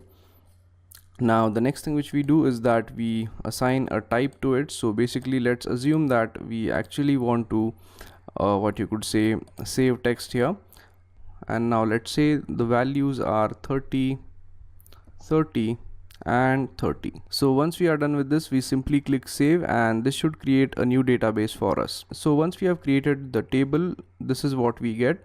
So this is basically the table which has 4 fields: name, email, contact and password, and this is pretty much the same thing which we have done in the previous tutorials.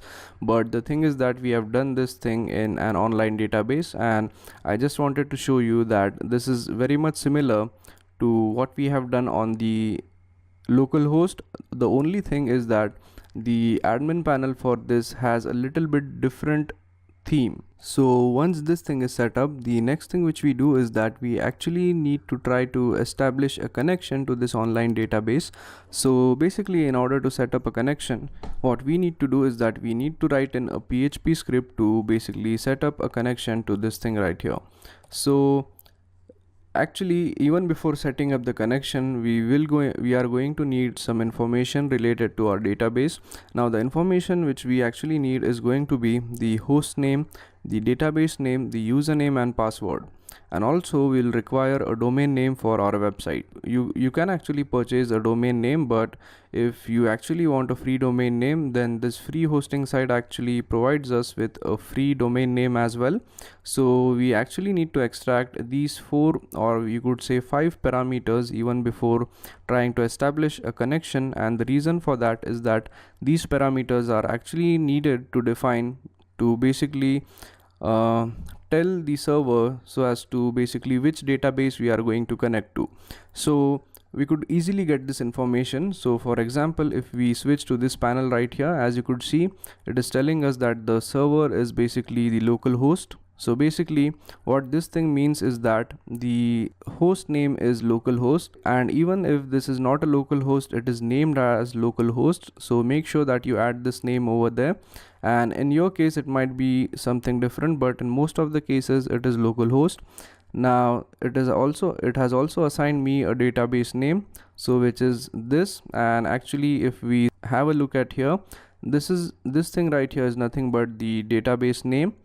And now for the SQL user and password, this is basically the username and password, and this username and password are basically different from your login and password, which basically allows us to open an account in this website. So basically this login and password are basically the login and password of a user which has an access to basically database. So these login and passwords will be provided to you when you sign up for this thing right here in your email. So basically if you check your email, you will be having these 2 passwords to basically access the database. So remember that these passwords are different from the login credentials of the website. So make sure that you have all these info even before you start writing a script so as to basically connecting to a database. So once we have this info, we are basically good to go. So we could simply write in the PHP script for establishing connection. So we type in PHP, and let's go ahead and save this file as connect.php, and I'm going to save it on desktop. So simply save this thing and select the file type as all types and simply click save.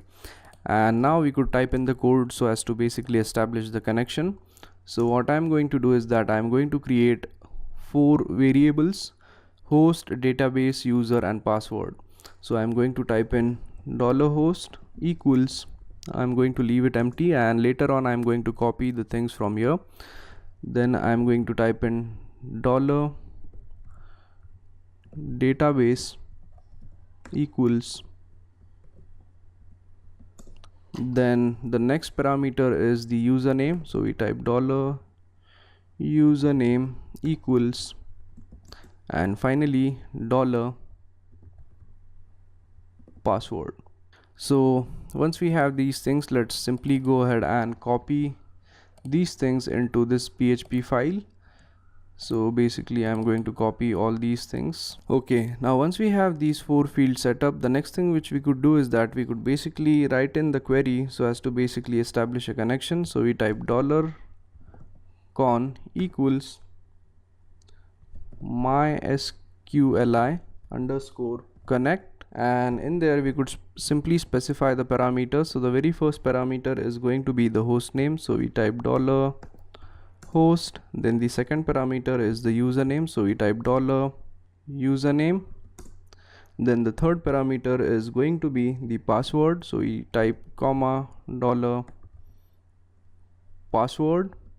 And the final thing which we are going to type in is going to be the database name, so we type $database. Okay, so once we are done with this, we are good to go. Now the only thing which we need to do is that we need to execute this query and check if it is successful. So we type if not con, and what this thing means is that we are basically not connected to a database, so we want to echo connection. This is wrong, actually this should be, so we type connection unsuccessful, and else if it is false, so we actually want to echo connection successful. So I'm going to simply copy this statement and I'm going to simply paste it over here and just simply change this thing to successful. Okay, now once this thing is done, we are basically good to go. So now what we need to do is that we actually want to copy the contents of this file, and we actually want to put these contents into the actual server. So if we open up this admin panel, what you could do is that you could simply go back, and here we actually want to search for the file manager. So this is the file manager right here, so simply open your file manager, hit continue, and actually for accessing a file manager we will be having a different username and password, and the details or the username and password are actually going to be provided when you get an email from this 000 web host. So make sure to check your email, and you will be having details to basically set up the to basically access the file manager. And also one more thing which I would like to point out is that whenever we are using free web hosting services, so in that case what might happen is that sometimes the servers are actually down and we cannot actually have an access to the file manager. So if you are not able to access file manager, so wait for a little bit of time and basically try again. And if you don't want to wait, then my best advice would be go for a paid web hosting. It offers much better service at a lower price. So simply click continue and you will be redirected to your file manager. Now in this file manager, we actually want to go to this public_html folder, and all the files which are basically accessible to public are actually present over here. So we simply need to go here, and remember, please do not upload anything over here. So these files are actually reserved, and actually we have a special folder which is called as public_html, so as to basically upload our files. So simply click this thing, and here we could actually go ahead and create multiple files. So let's go ahead and create a new file. So select this option which says new file, and let's name this thing as init.php, and we are going to basically type in the PHP code over here. So once we are done with this, we basically save the code, and in order to check it if this thing performs correctly, what we do is that we go back, and actually now we need the domain name. So my domain name is this, So yours might be a little bit different. So the only thing which you need to do is that copy your domain name and paste it over here and give a slash and type in init.php and hit enter. And I think I have an error over there in my PHP script, so I'm going to simply check it. Where's my error? And now let's go ahead and check where our actual error lies, and there it is. So basically I have missed a semicolon over here. So once we have added the semicolon, simply hit save, and again you could simply refresh this page. Okay, so I was not able to basically connect to the server, and actually what I did is that when I checked into my email, as you could see for the MySQL while using PHP, it has asked us to basically change the host to this thing right here. So this is my host name. So what I did is that when I simply replaced this thing with instead of localhost, what I did is that I've typed in the host name which is provided by the web host. So when I replace this and when I saved the code and when I return back to this page and when I hit refresh, it actually showed me connection successful. So make sure that you actually extract the proper details for your database, or else you are going to have an error creating or error to actually connecting to the database. So once we are done with this, we are basically good to go. Now the next thing which we do is that we create a simple HTML form to basically try to check if we could insert some values into the database. So basically we are also going to write in the PHP script so as to basically insert values into the database, and to check if that PHP script actually performs, we are going to design a simple HTML form to insert values into the database. So that's it for this tutorial, and in the next tutorial we'll be writing the PHP script so as to basically insert values into the online database and check if we could actually perform the database insertion operation. So thank you very much for watching this tutorial, and I'll see you guys in the next tutorial. Thank you.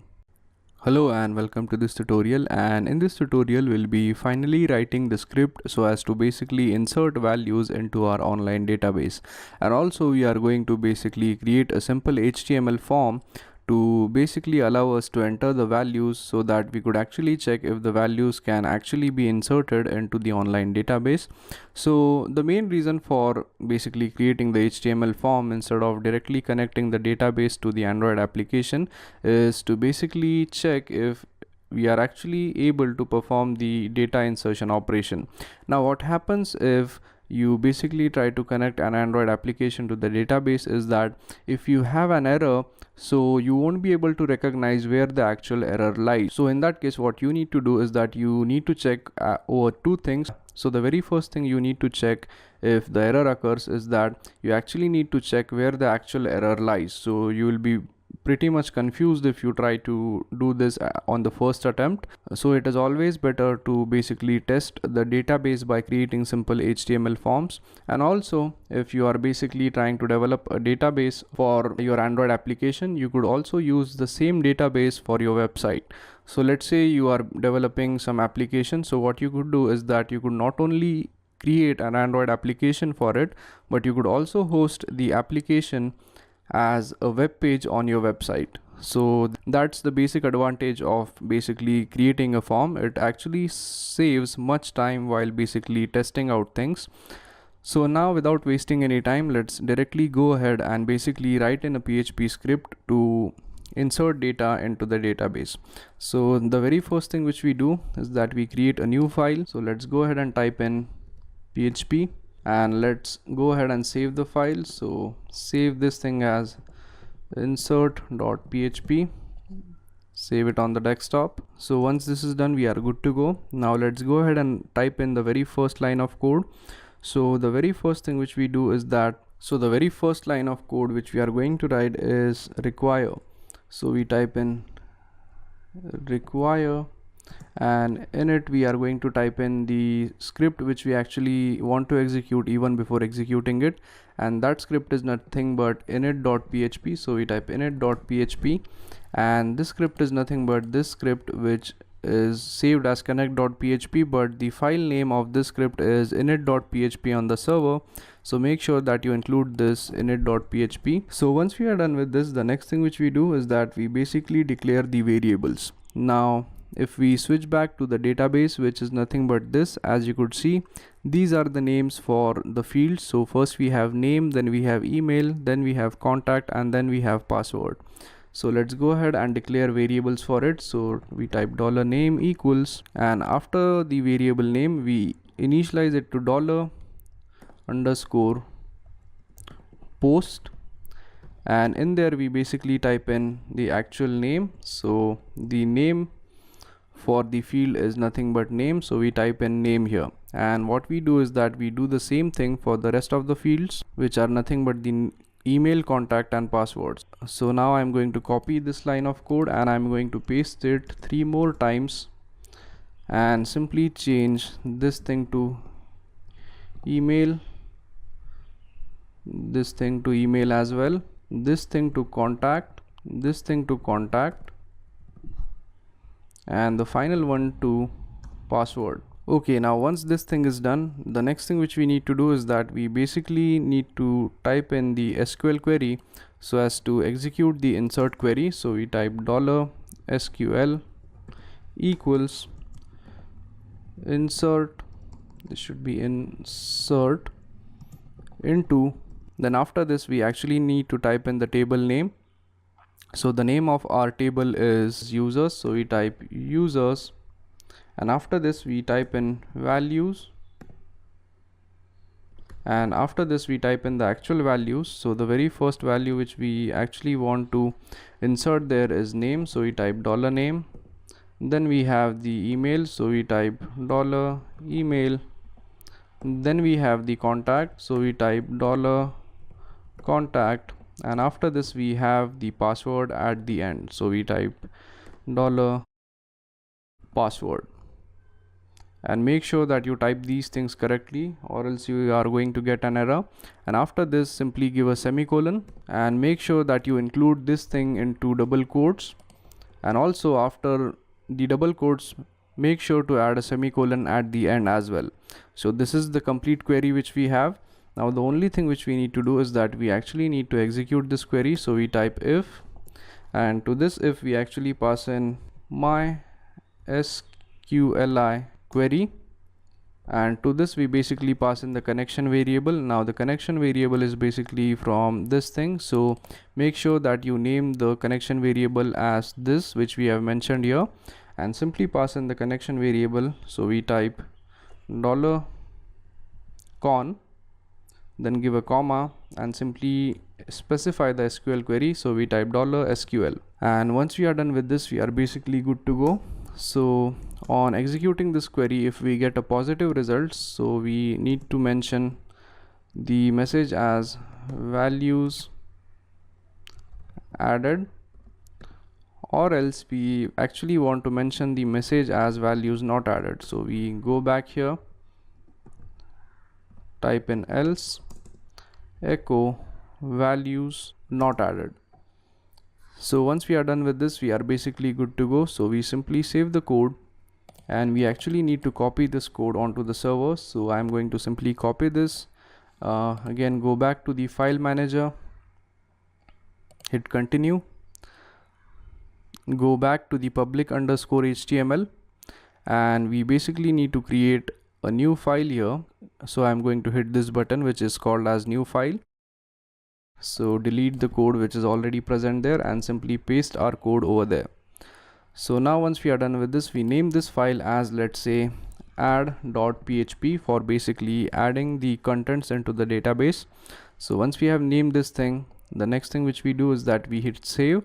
So once we are done with this we are basically good to go. Now the only thing which remains is that we basically need to add in a form to the web page so that we could actually insert values. So now let's go ahead and type in a HTML script so as to basically create a form which basically allows us to insert values. So you might be familiar with the basic HTML tags. So the very first tag which we use is the HTML tag to define that this is a HTML.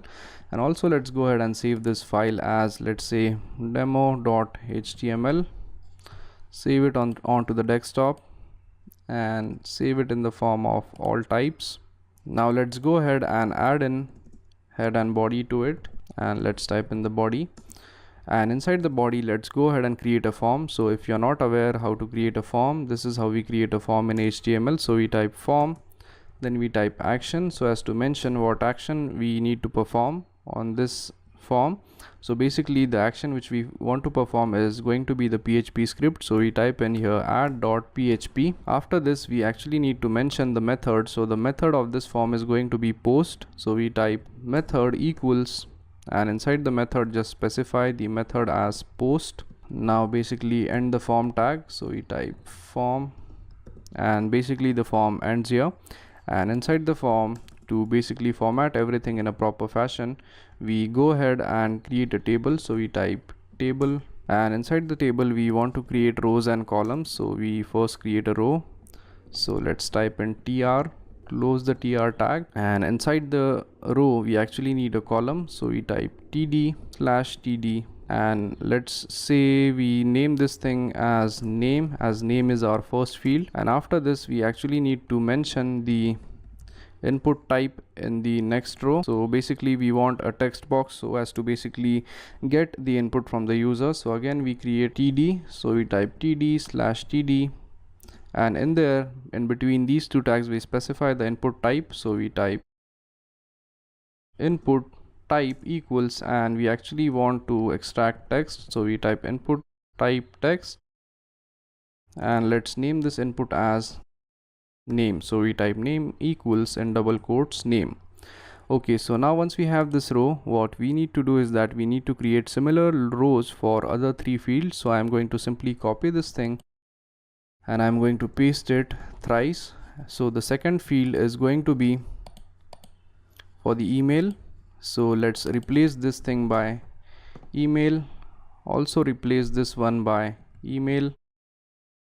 Then the next thing which we do is that for the third field we change this to contact, change this thing to contact as well, and actually mention this in small letters. And the final one is password, so replace this by password and replace this thing by password. Okay, so now once we are done with this, we are basically good to go. Now the only thing which remains in this case is that we basically need to add in a button so as to basically submit the values. So we type in input type equals, and basically for the submit button we type input type as submit, and the value is going to be the value which we want to basically represent or which we want to display on the button. So we type submit over here as well. So once we are done with this, let's go ahead and save the code, and let's go ahead and copy this code and paste it onto the server. So again we go back to the control panel, then we go to the file manager, continue, go to public_HTML, and this time we are going to upload a HTML file. So hit new file and basically replace this text with the code which we have just created. Now let's name this file as insert.html. So once we have it, simply hit save. Okay, now once we are done with this, what we could do is that in order to access this file, we go ahead and we type in the domain name, which is nothing but this thing right here. So even if we click this, so this is our domain name right here, and in this we have a file which is called as insert.html. So we type in insert.html, and when we hit enter, we will be presented with a form right here.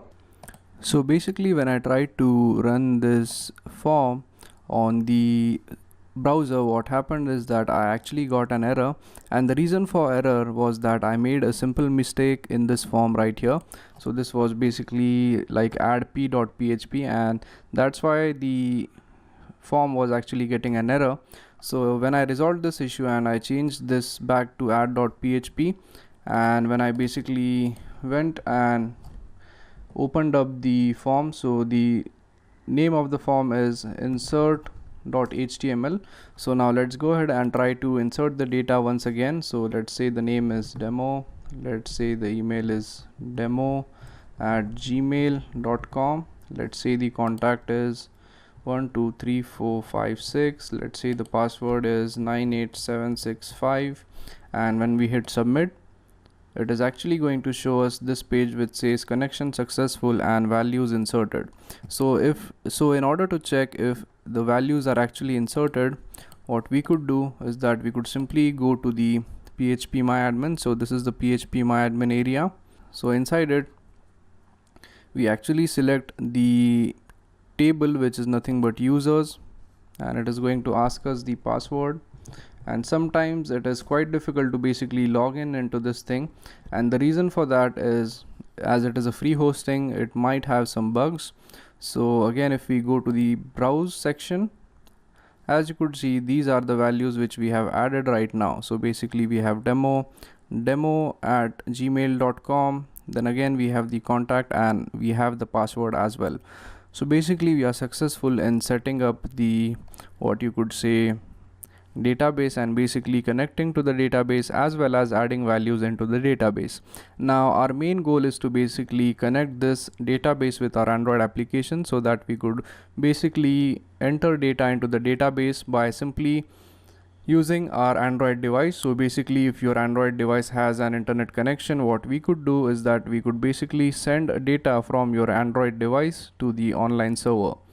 So that's it for this tutorial, and in the next tutorial we'll be actually connecting, or we'll be creating a brand new Android application, and basically we are going to connect our Android application to the online server. And then instead of simply inserting the data from this form right here, what we are going to do is that we are going to create all these 4 fields into our Android application, and we are going to pass in these values from the actual Android application so that the values actually get stored in the database, which is nothing but the online database. So thank you very much for watching this tutorial, and I'll see you guys in the next tutorial. Thank you. Hello and welcome to this tutorial, and in this tutorial we are going to learn how to basically connect our Android application to the database. So in this tutorial we'll be creating a brand new Android application, and we are going to try to connect that application with this database, which is the online database which we have hosted on a free server. So in the previous tutorial we have created the database, we have created the table inside a database which is called as users, and this users actually has 4 fields. So the first field was name, the second one was email, then we had contact, and then we basically had password. And what we have done is that in order to test if this thing performs correctly, we have also created a new, what you could say, HTML form so as to insert the data, and whenever we try to insert the data in here, it actually got reflected into the database. Now what this means is that our PHP scripts are working perfectly. Now what we could do is that we could use those same PHP scripts, but this time instead of using this form right here, we are going to use Android, and we are basically going to create a simple application so as to basically have these 4 fields and a button, and whenever we hit this button, our data should be submitted to the database. So now let's go ahead and start creating our Android application. So I'm going to just close these things, and now let's open up Android Studio and start a new Android Studio project. And let's name this thing as online app, then hit next. Select the API level as 15, hit next, select a blank activity, and let the name of your main activity be main activity, and finally click finish. So as you could see, this is our main activity right here. Now let's go ahead and make some changes to the main activity. So the very first thing which we do is that we basically remove the elements which we don't need. So I'm going to remove these things. And once these things are removed, we again switch back to the main activity, and here we are going to add a new button which basically is going to redirect us to a new activity.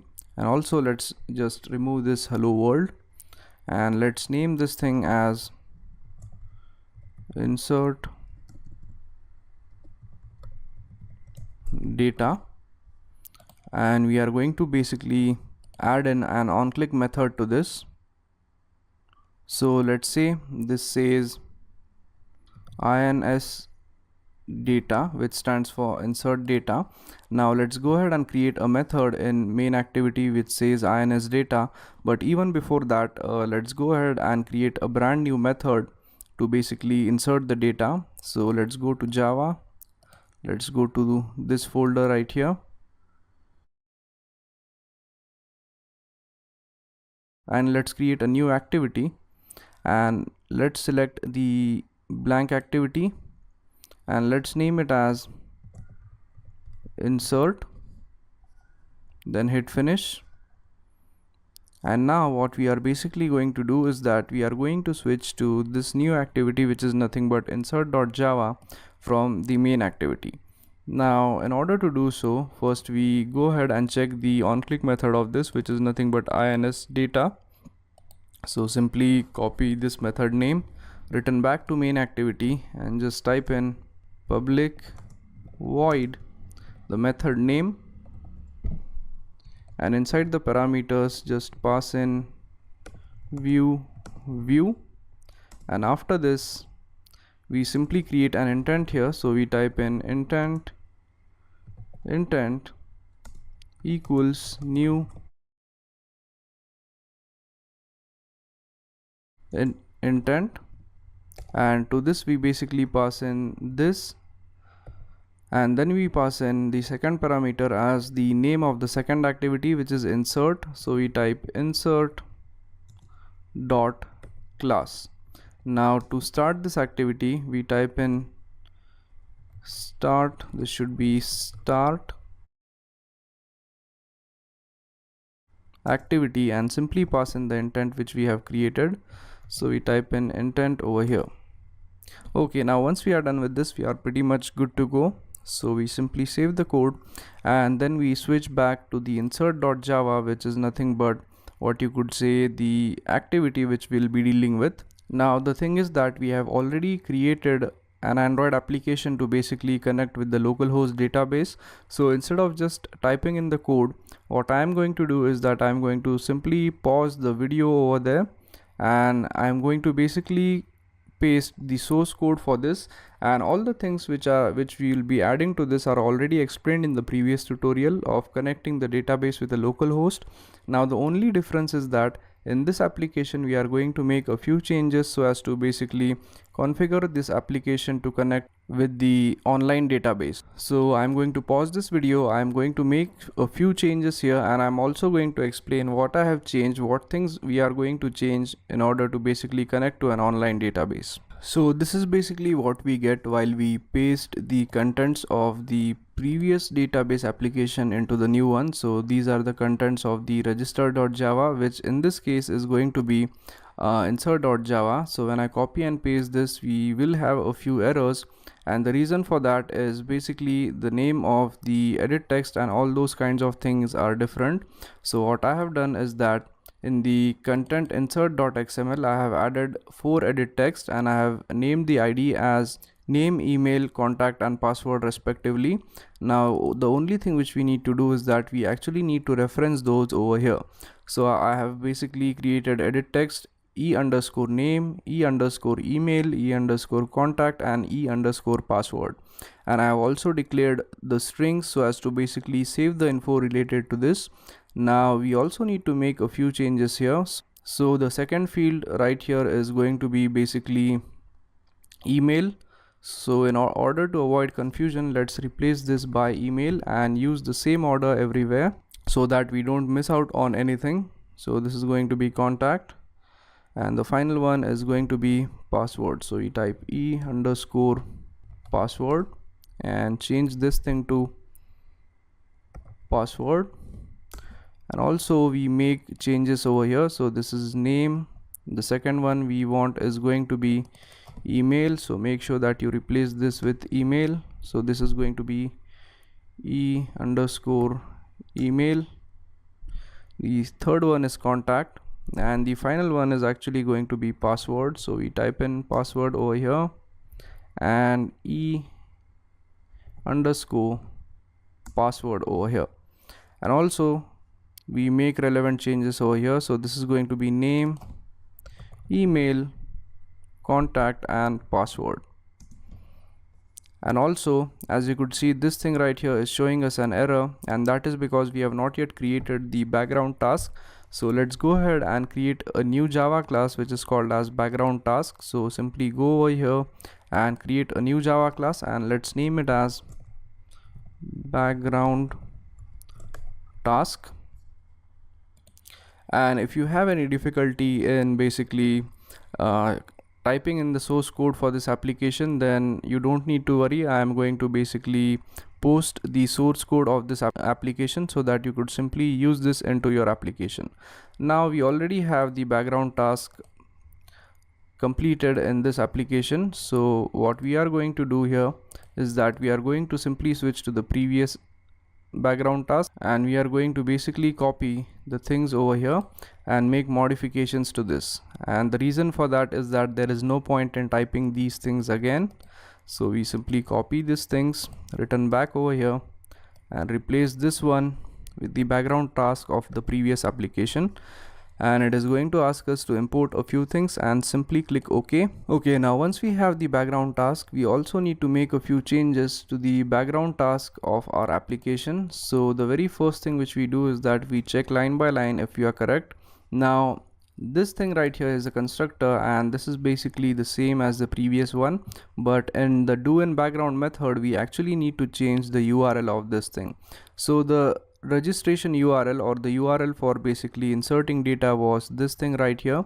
Now in our case the URL is a little bit different. So basically in order to check the URL, we basically go to 000 web host, and basically we are going to log in over here. So go to members area and go to cPanel,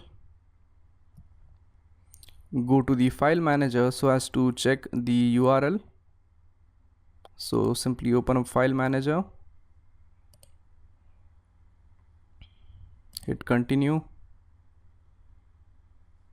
and inside the public underscore HTML folder, so this is the script. So simply view the script in order to confirm, and yeah, name, email, contact and password. So this is the script which we are looking for.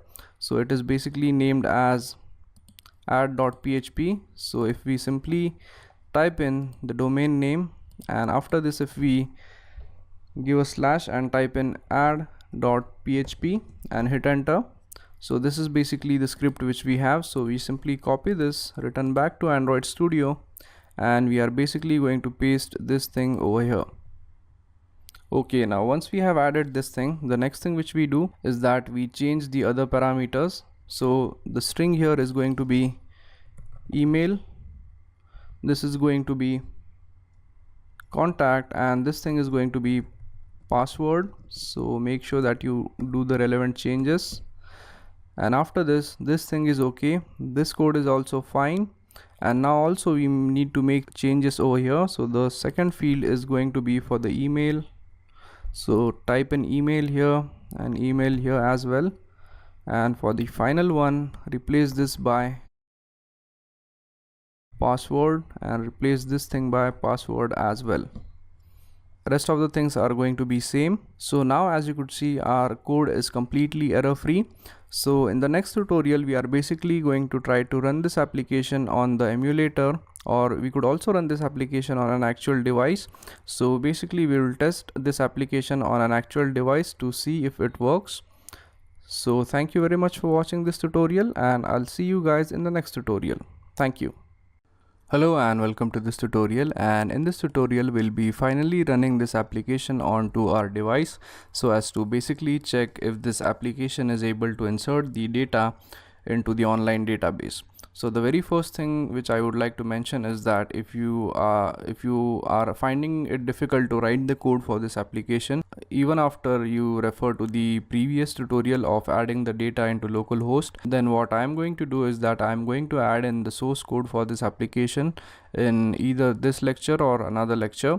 So make sure that you copy the contents of that and use the code in order to basically insert data into the database in order to basically get a reference. And you could also use this code so as to make the database insertion operation. And also one more thing which we need to do is that, as this content insert.xml is basically the file which is basically used to insert the data, so to the on click of this button we need to type in the method which is register user, which we have used in the previous tutorial. And also in the manifest you need to basically set the permission to access internet, and if you don't set this thing then you are going to face an error. So make sure that you do those things.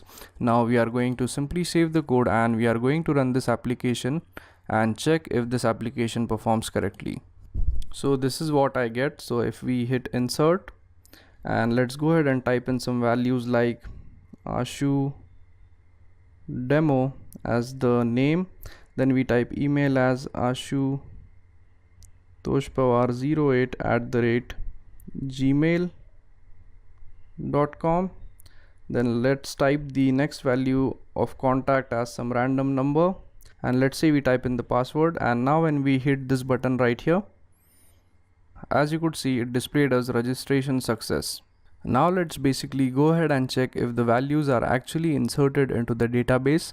So I've already opened up the database over here, and currently these are the values in the database. Now in order to check our value, we are going to simply hit browse again or simply refresh this page, and as you could see the values are inserted over here. So this is the name, this is the email, this is the contact, and this thing right here is the password. So that's basically how you insert values into a database by using your Android application. So in the next tutorial we are going to learn about JSON and how to basically retrieve values from the database. So thank you very much for watching this tutorial, and I'll see you guys in the next tutorial. Thank you.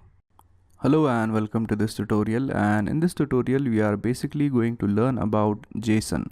So the reason why we are trying to learn about JSON is that we have already learned how to basically insert values into the database, and basically we were successful in doing so. Now the next step would be basically how to retrieve the values from the database so that we could actually display those values on the Android application. So even before doing that, what we need to do is that we basically need to learn something which is called as JSON. So basically JSON, which is JSON, actually stands for JavaScript Object Notation. So you might think that, okay, what is JSON? So you might have learned JSON previously, or you might not be aware of JSON. So JSON is basically what you could say a data interchange mechanism which is most commonly used in Android applications. So actually we don't need to go into much depth into learning JSON. So even if we know the basics of the JSON, we could basically use JSON to basically get the data and pass the data. So basically this is what the JSON looks like. So the JSON actually consists of two parts. So the first part is actually called as the object, and the next part is actually called as an array. So for example, this is a JSON right here. So here in this case, this thing right here is an object. So basically this curly bracket right here represents an object, and this square bracket right here represents an array. So for example, this thing right here is nothing but the object 1, this thing right here is an object 2, and this thing right here is an object 3. So basically each JSON object actually represents a name value pair. So for example, this thing right here is the name, and this is the value of that particular name. So this thing, or this entire thing, is a name value pair. In a similar fashion, this thing right here, which is email, is a name. This thing right here is nothing but the value of the email, that is nothing but the value of the name. So the entire thing is a name value pair. So basically in JSON, each object is represented as a name value pair. So that's basically what we need to actually understand about JSON. So now what we are going to do is that we are going to write in a PHP script which basically allows us to extract data from the database so that we could actually display that data using JSON in our Android application. So let's go ahead and write a PHP script so as to retrieve data. So let's go ahead and select a new file and let's type in PHP. Now let's go ahead and save the file in the PHP format. So let's say we name it as getjson.php, and I'm going to save this thing on a desktop, and later on we are going to actually transfer this file to the server. Okay, so now once we have the PHP script, we go ahead and type in the host name, the username, the password, and the database name. So I basically have the server details right over here. So basically these are my server details. So I have simply copied it from the file and I've pasted it over here. So after we have these details, let's go ahead and write in a query so as to basically extract elements from a database. So basically whenever you want to extract values from a table, we write a query which is called as select star from table name. So let's go ahead and formulate that query. So let's type in $SQL equals, and in there we type in select star from, and now let's go ahead and check from which table we actually want to extract these values. So we enter into PHP myadmin and we basically want the values from the table which is called as users. So we switch back to the script and we type in select star from users. So what this line of code is going to do is that it is basically going to select all values. So basically in SQL, star means all. So we basically actually want to select all the fields from the table which is users. So again, give a semicolon here and a semicolon here, and our query is done. Now let's go ahead and establish a connection. So we type $con equals MySQL I underscore connect. And basically let's go ahead and establish a connection by passing in the host name, the username, the password, and the database name. So let's first pass in the host name. So we type $host, then we type in $username, then we type in $password, and finally we type in the database name. So these are the parameters which are required to establish a connection. So after this, what we do is that we already have the SQL query. Now we save. Now we actually need to execute this SQL query, and we actually need to save the result which is returned by this. So this query is a little bit different from the previous query. So the previous query used to be a query wherein you write a query and it used to basically insert values. Now in this case, instead of inserting values, we are going to retrieve values. So basically for when the values are retrieved, we actually need a variable to save these values. So we store the entire result into a variable called result. So we type $result equals, and then we type in the code to execute the query. So we type MySQL underscore array, and to this we simply pass in the connection variable which is $con, and then we pass in the SQL query. So we type in $SQL. So now once we are done with this, we are good to go. So the next line of code which we write is we type in $response equals array, and after this we basically write a for loop so that we could loop through the entire result. So we type in while. So let's go ahead here and type in while, and then let's just type in $row equals MySQL underscore fetch array. So what this line of code is going to do is that it is going to basically fetch the array from the result. So to this we actually need to pass in the result variable. So we type in $result. Okay, so once we have typed this in, let's go ahead and type in the code inside the while. So we type in array underscore push, and to this we pass in the response array. So we type $response, then we give a comma, then we actually pass in the array. So we type array, and to this we basically add in parameters, and in the parameters we basically pass in the actual fields, and then we specify the actual value. So basically what we do here is that we basically represent a name value pair in a JSON. So basically the very first thing or the very first field in our database is name. So we type name, give a equal sign, give a greater than sign, and after this just specify the first row. So we type in $row. So the first row is the 0th row, so specify the index as 0, then give a comma and do the same thing for the second field. So if we have a look at our table which is called as users, and if we open this thing up, The second field is email, then we have contact, and then we have password. So let's go ahead and do the same for email, contact, and password. So we type email equals greater than $row, and this time specify the index as 1, give a comma. Do the same for contact. So we type contact equals greater than $row, specify the index as 2, again give a comma, and for the final one, which is nothing but password, we type password equals to greater than $row and just pass in the index as 3. So now once we are done with this, we basically go right here, right below the while. So we basically exit out of the while loop and just echo the JSON array. So we type echo, then we type in JSON underscore encode. So we basically encode this entire thing. So basically we type in the array name. So we type array, and to this we basically pass in the name as server response, and then finally give a semicolon to end the statement, and also make sure that you have specified a semicolon at the end of this line right here.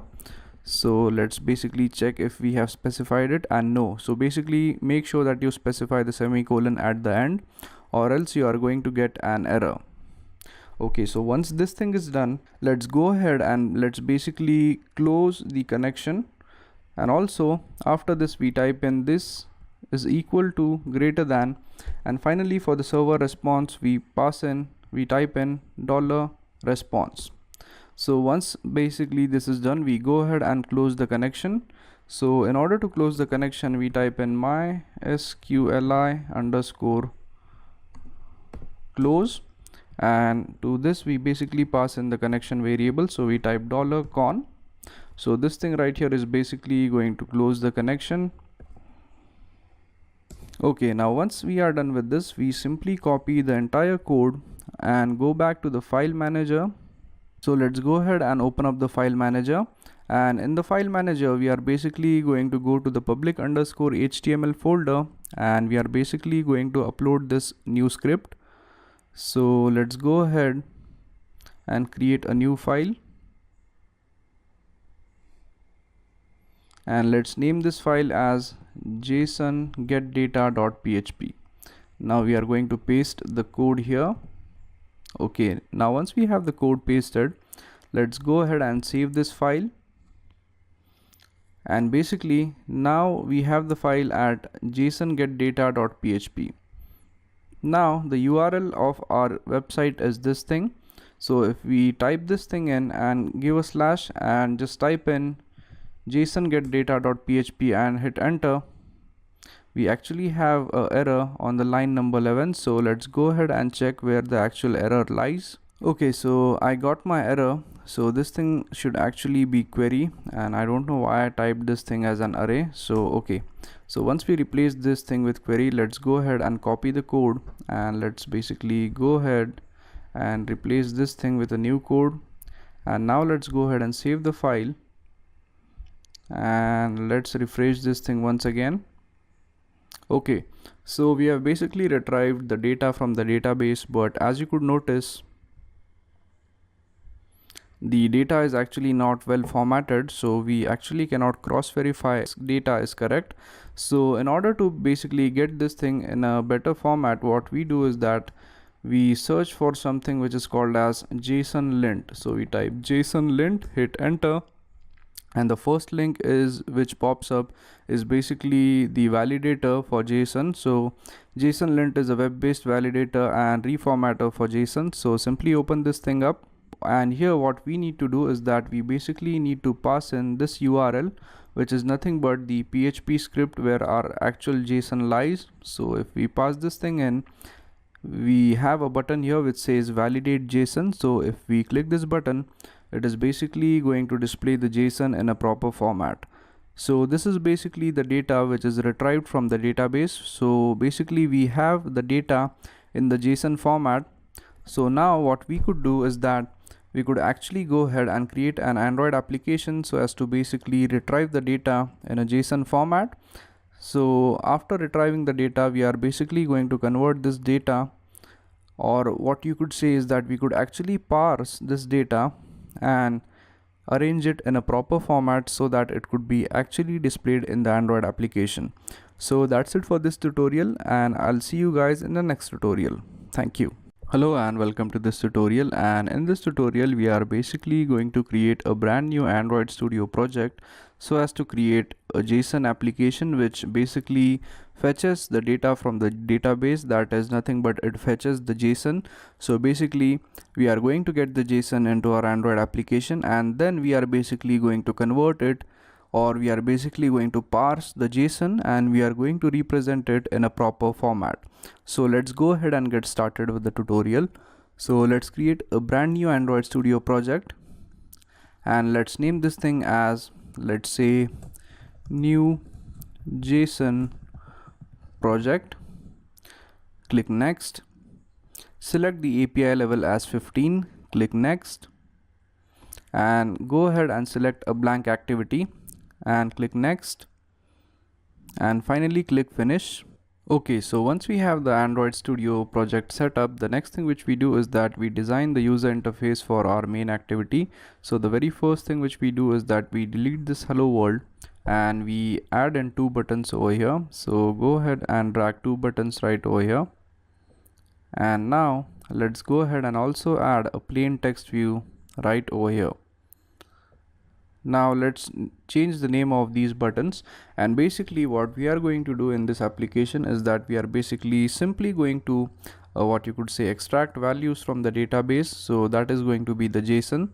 So basically we are going to name the first button as get JSON, and whenever we hit this button we actually will be able to retrieve the JSON data from the database, and the second button is actually going to be called as parse JSON. So parsing JSON, and actually let me name this thing correctly. So parse JSON is basically going to parse the JSON, and what I mean by parsing the JSON is that representing the JSON in a proper format.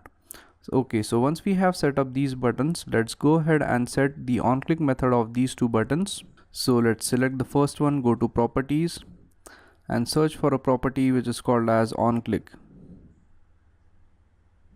Okay, so to the on-click of this we pass in let's say get JSON, and for the parse JSON we are going to name this as parse JSON. Okay, so once we have these two buttons set up, let's go ahead and type in the further code so as to basically extract the values from the database. So the very first thing which we do is that we define the get JSON method. So even before doing that, what we do is that we go inside the manifest and basically set up the permission to basically allow this application to use internet. So we type in uses permission, and this is going to be internet. So we simply set up the internet permission so that our application is will actually be able to access the internet. And also we are basically going to go into main activity and remove the toolbar and all those kinds of stuff which we actually don't need. So I'm going to simply remove this, and I'm also going to remove this as well. Okay, now once we have removed this, let's go ahead and define the get JSON method here. So we type public void get JSON. To this we simply pass in view, and in this we are basically going to write in the code which we want to perform when we click the get JSON button. Now after this, what we do is that we create a new class for the background task over here. So what this is going to do is that it is going to contain the code which is going to get executed in the background. So we type in class, let's name this thing as background task, and let's basically create this class, and let's basically make this thing extend async task. So we type extends async task, and initially we are going to set all the parameters to void. So this is going to be void, void and void. Okay, once we have set up the parameters, the next thing which we do is that we actually remove this error by implementing some methods into this, and this should be void. So basically we just hover over here and we click this light bulb and we click on implement methods, and we basically implement the do in background method. And we also need to actually implement a few more methods like the on pre-execute, on post-execute, and on progress update. So basically in order to insert those methods, what we do here is that we basically use code completion. So hold on the Alt key and hit the insert key, and basically go to override methods.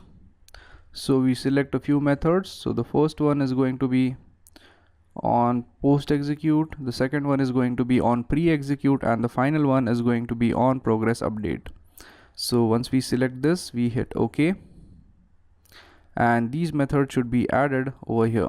Now once we have added this method, we go into the background task.java class, and even before typing any code into the background task, we basically go right here and we create a new string and we call it as the JSON string. So we type string JSON underscore string.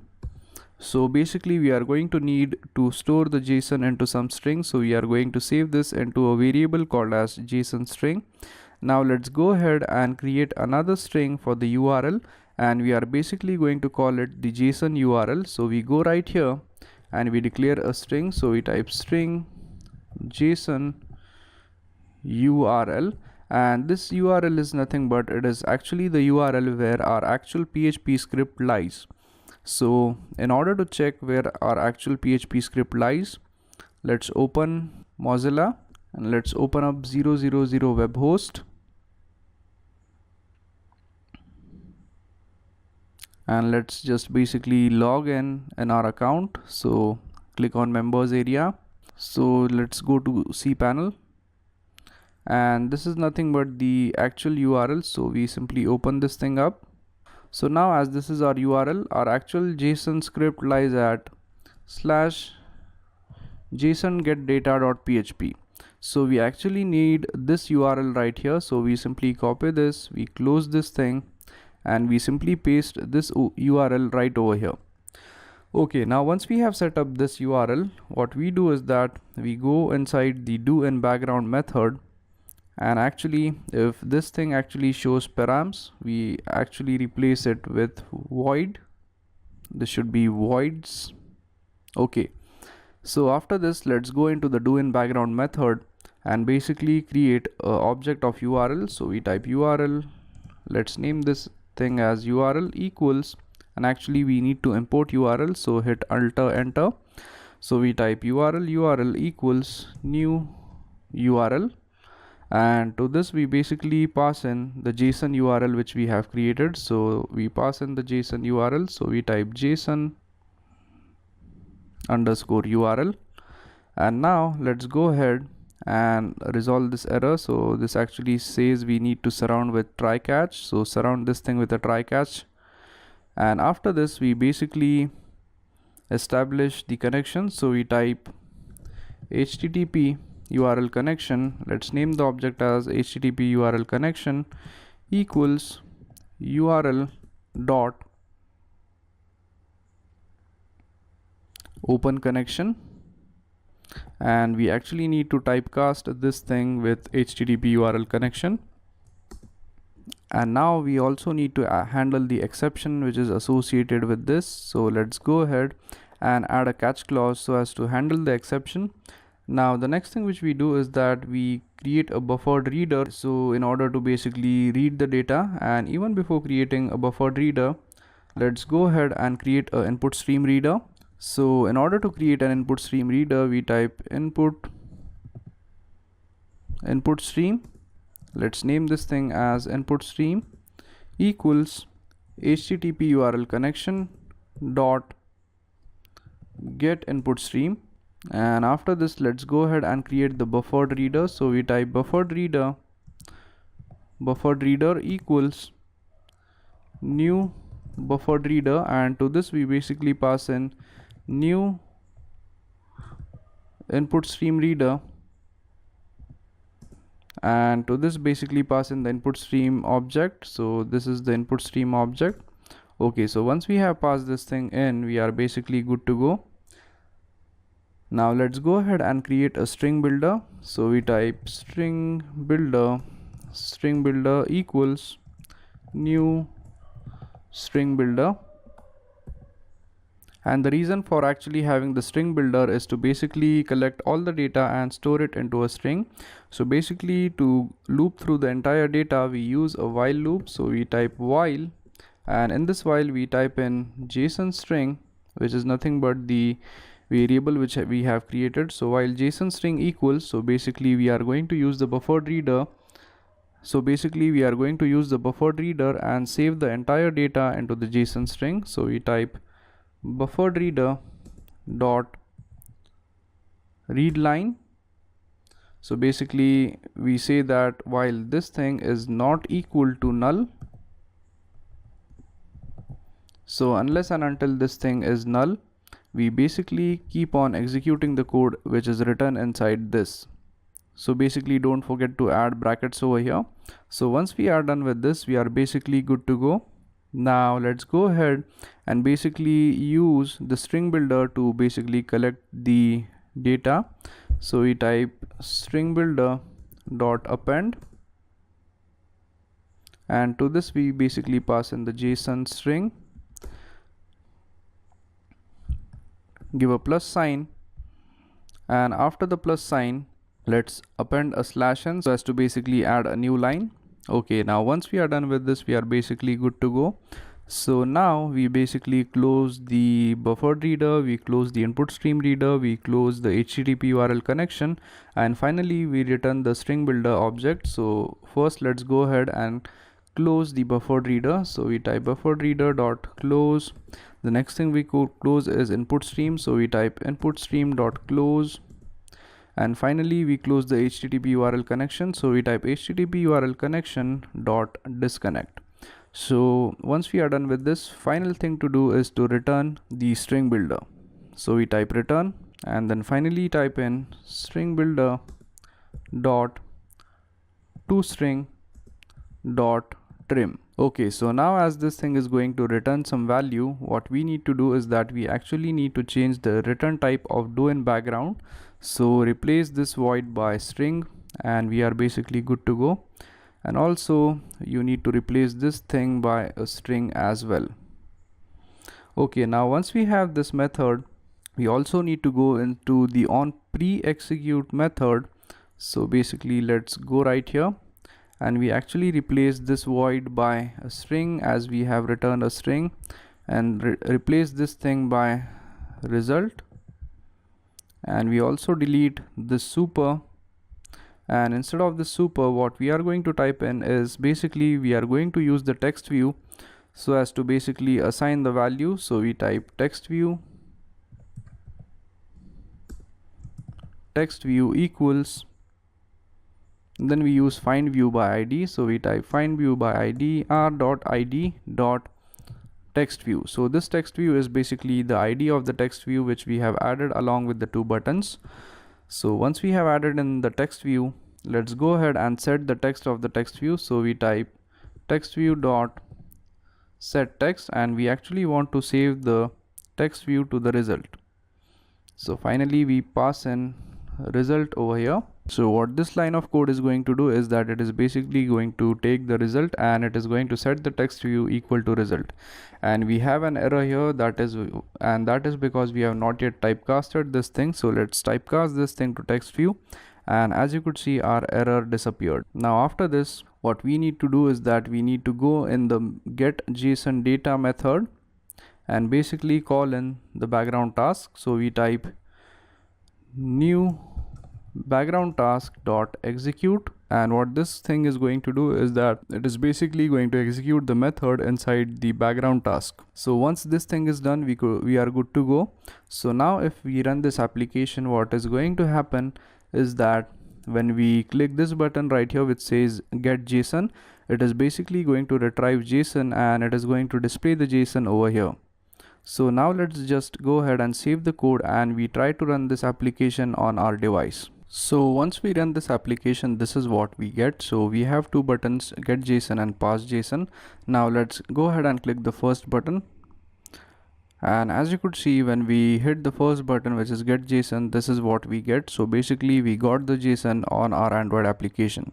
So you might have noticed that when we try to run this application and when we click the get JSON button, we actually got the JSON, but the JSON was actually in not a proper formatted manner.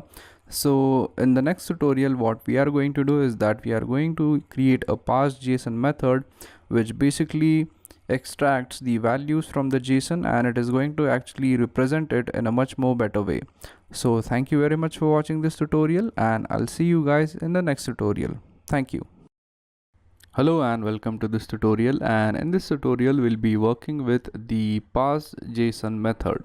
So if we switch to the content main.xml, actually we have rendering problems. I think it is not rendered properly yet. So basically we have these two buttons here. First one is the get JSON and second one is the pass JSON. And in the previous tutorial we have actually run this application, and when we hit this button which says get JSON, we actually got the JSON. Now the next step would be to basically pass the JSON, and basically passing is nothing but you could say that arranging things in a proper format. So let's go ahead in main activity and create a new method which is called as pass JSON. So we type public, this should be public void, and let's name this thing as parse JSON, and again pass parameters as view. Now let's go ahead and use curly braces. Okay, now once we are done with this, the next thing which we do is that basically we actually got the result in the form of JSON. Now we are going to use the same JSON so as to pass it. So let's go ahead and create a new string and let's name this string as JSON string. So basically we already have a JSON string. So let's go ahead and create another string called as JSON string. So we type string JSON string and make sure that you name this string different from the previous string. So now once we have this string variable, let's go ahead and basically store some value into this. So basically we got the result on the post execute method right here. So let's go ahead and use the JSON string so as to basically save the result. So we type JSON string equals result.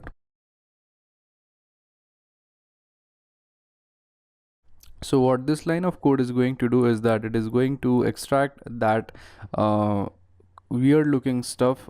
It is going to basically extract the weird looking JSON and it is going to basically store it into the JSON string. Now our job is to basically convert that weird looking JSON into a proper format so that we could represent that onto our screen. So now the next thing would be to basically create a new activity to display a list view, which basically is going to list out the JSON in a much more proper fashion. So in order to do that, we simply open this folder, go to Java folder, go to the first folder, go to new and simply create a new activity. And let's say we have an empty activity right here. So select an empty activity and let's name this thing as display list view, and let's change the layout name to, let's say, display list view layout. Okay, so now once we have this thing, we are basically good to go. Now let's go ahead and click finish, and this should basically create a new layout for us. Okay, so as you could see, this is the activity for the display list view. Now the next thing which we do is that we basically go to the XML file of this layout. So this is nothing but the XML file of the display list view. Now let's go ahead, go to text and create a list view right over here. So we type in here list view, and for the layout width we are going to type in match parent, and for the layout height let's go ahead and type in wrap content. So once this thing is done, we are good to go. Now after this, what we do is that we want to actually switch to this layout, which is nothing but the display list view. When we basically click this button right here which says pass JSON, so the on-click method associated with pass JSON is this, which is called as pass JSON. So we have actually defined that method over here. So if we just scroll a little bit up, as you could see, this is our method right here. Now let's go ahead and create a new intent, which is basically going to start this newly created list view. So we go right here and we create an intent for it. So we type intent equals new intent, and to the intent we basically pass the reference as this, and then we type in the name of the class, which is nothing but display list view dot class. So what this thing is going to do is that it is going to create a new intent.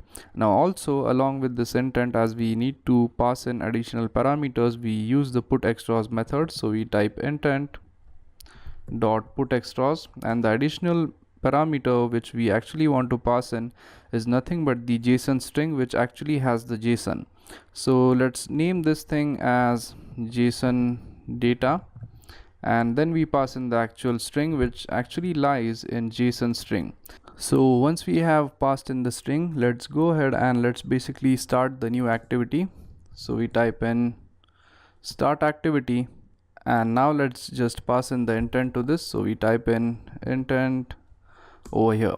So now once we are done with this, we are basically good to go. Now in order to basically extract the passed message, we again go to display list view.java, and here we go right here and we basically create a new variable called as JSON string. So we type in string, let's name the string as JSON string, and actually it is better if we create the JSON string over here. So let's type in string JSON string. Now let's go ahead and get the data from the intent and save it into the variable called JSON string. So we type JSON string equals get intent dot get extras, and get extras is basically the method to get the additional parameters passed to the intent. And finally again we use the get string method to basically get the string associated with that intent, and then we basically specify which string which we want to get. So we want to get the string which is called as JSON data. Okay, so now once we have the string, we could go ahead and basically pass the JSON. Now even before passing the JSON, the next thing which we actually need to do is that we actually need to create a new layout which basically allows us to what we could say display each and every row of the database table into an activity. So for that we again create a new layout resource file. So simply go over here. So basically in order to create a new layout, we go to the resources folder, go to the layout folder, right click on it, go to new and select a layout resource file. Now let's name this layout resource file as, let's say, row layout, and change the root element to relative layout. Okay, now once this thing is done, simply click OK and our new layout should be created. So as you could see, this is our new layout, and if we switch to the text view and if we switch on the preview, if your preview is not enabled, so simply click this button and it should be enabled right over here. Now the next thing which we do is that we change the height of this thing to, let's say, 75 dps. So let's go ahead and first change this thing to 75 dp. Okay, now once we are done with this, we basically go ahead and create a text view over here. So we type in text view, and for the layout height or for the layout width we type in 120 dps, and for the layout height we are going to type in, let's say, match parent. So once we have added the text view, as you could see, this is our text view right here, and basically we have also created a list view. So this thing right here is our list view, and also we actually need to assign an ID to this list view. So we type Android ID equals @ID, and let's assign the value as list view to this. So once this is done, we again switch back to the row layout.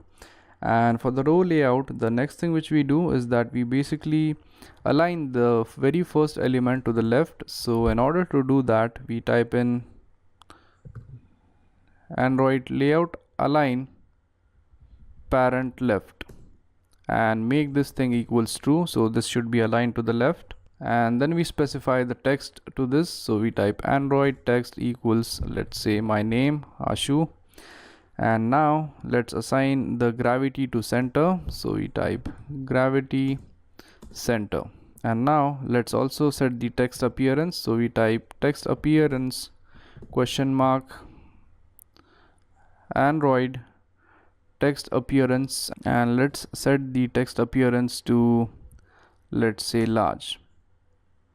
Okay, now once this thing is done, the next thing which we do is that we are also going to add 4 more text views so as to basically represent the email, contact and password. So this is for the name. So we also need a text view for the email, contact and password. So even before doing that, we also assign an ID to this. So this is the text view for the name.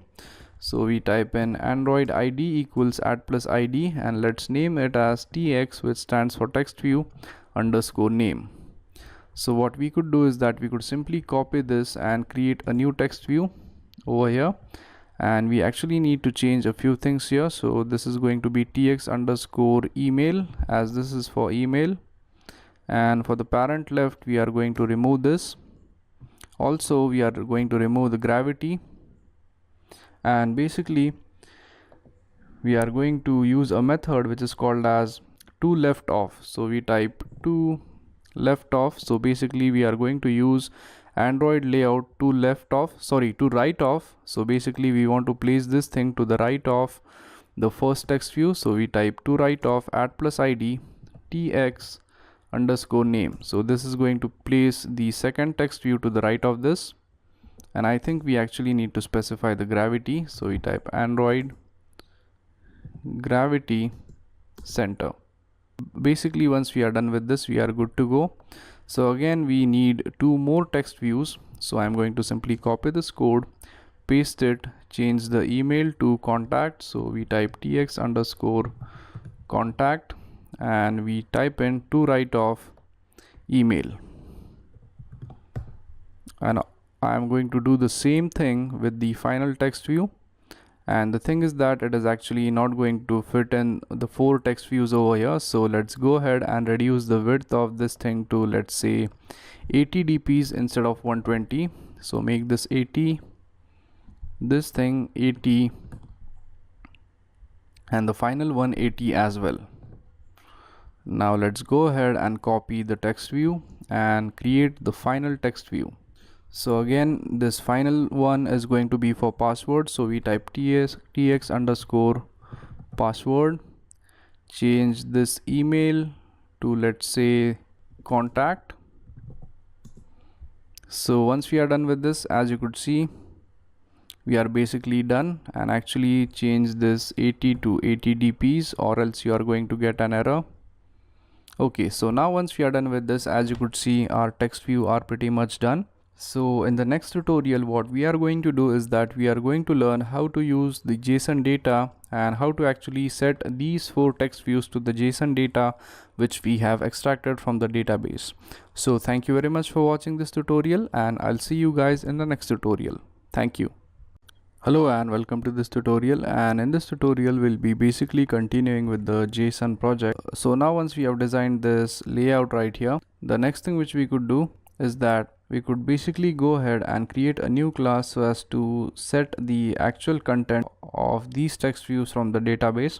So let's go ahead and create a new class which is a Java class. So let's go ahead and name this class as, let's say, contacts, and what this class is going to do is that it is going to set the actual data for these 4 fields.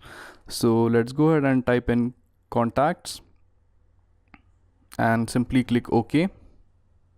And now once we have this class, what we are going to do is that we are basically going to declare variables which are nothing but the fields of our database. So we type private string.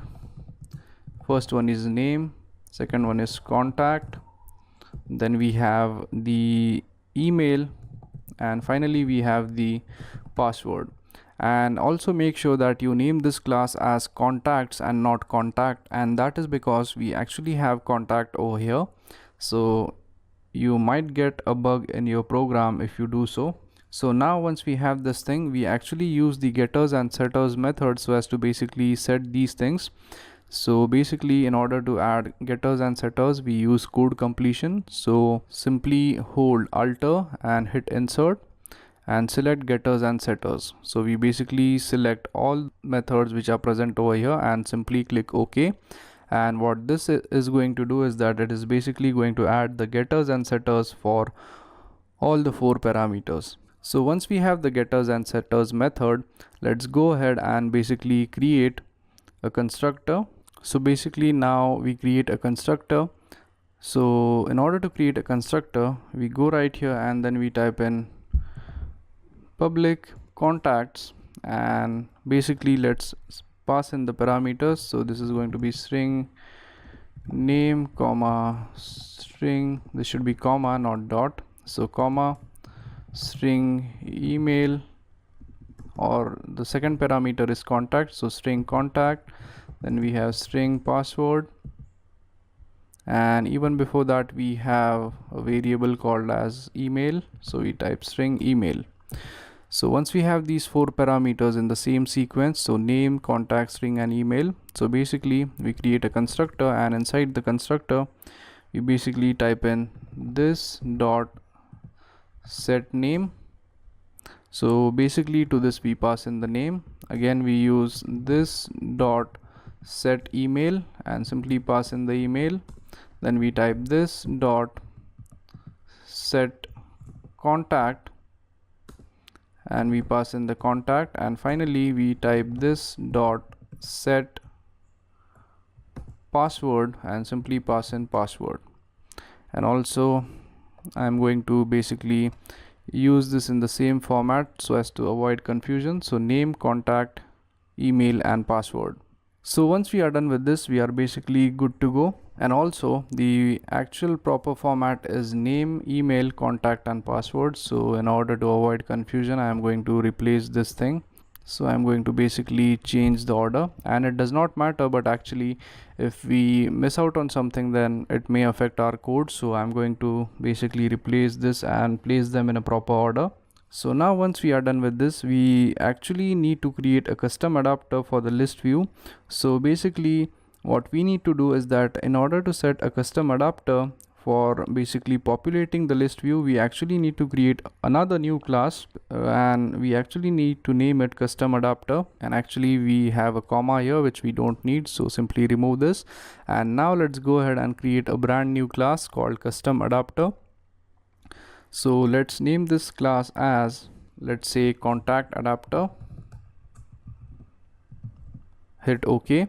And now in this class what we are basically going to do is that we are going to make this thing extend to array adapter. So we type extends array adapter, and actually as you could see it is showing us an error. So if we simply click on this, it is asking us to create a constructor. So we basically create a constructor and select the first option and hit OK. So once we have the constructor, we are basically good to go. Now we also need to add some methods to this. So basically we need to add in 4 methods. So the first method is add, the next method is get count, the next method is get item, and the final method is the get view method. So let's just basically go ahead and add a first method, which is add.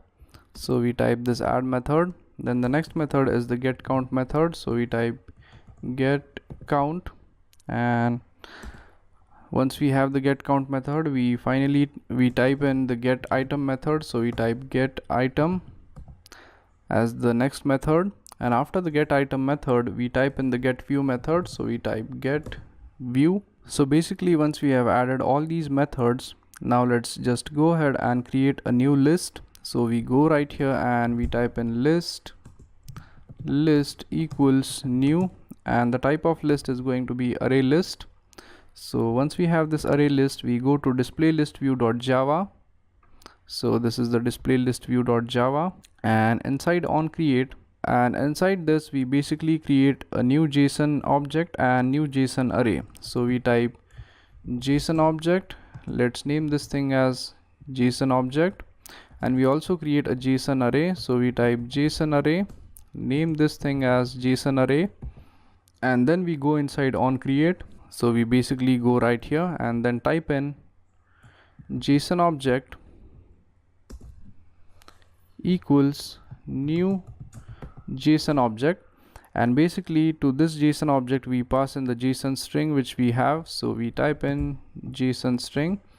So basically we are converting this string to array, and actually we have an error here. So if we click this light bulb, we need to surround it with try catch. Okay, now once it is surrounded with try catch, what we could do is that we could use a variable which is called as count to basically keep track. So we type int count, initialize it to 0, and then finally use the JSON array. So we type JSON array equals, so basically we get the data from the JSON object which we have. So we type JSON array equals JSON object dot get JSON array, and basically we actually want the JSON array whose name is server response. So we simply type in server response over here. So what this thing is going to do is that it is basically going to get the JSON array which basically is named as the server response. So once this thing is done, we are basically good to go. Now the next thing which we need to do is that we again need to create the variables with name, email, contact and password. So we type string, and actually not here, we actually need to create it outside the try block. So let's type in string. So we type string name, email, contact and finally password. Okay, now once we have these things, we again switch back and go inside the try block, and here we are going to basically write in the while loop so as to loop through the array. So we type while, and inside it we type in while count.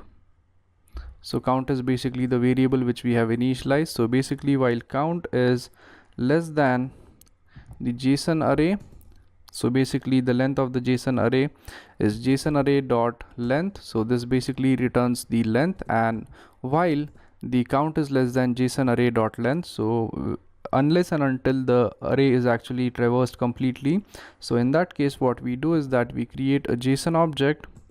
Let's name this thing as JO equals JSON array dot get JSON object, and basically here we need to specify the index. So we specify the index as count. So after this we actually need to get the elements. So the very first thing which we get is name. So we type name equals JO, which is nothing but the JSON object. Then we use the get string method. So we type get string, and the string name is going to be name.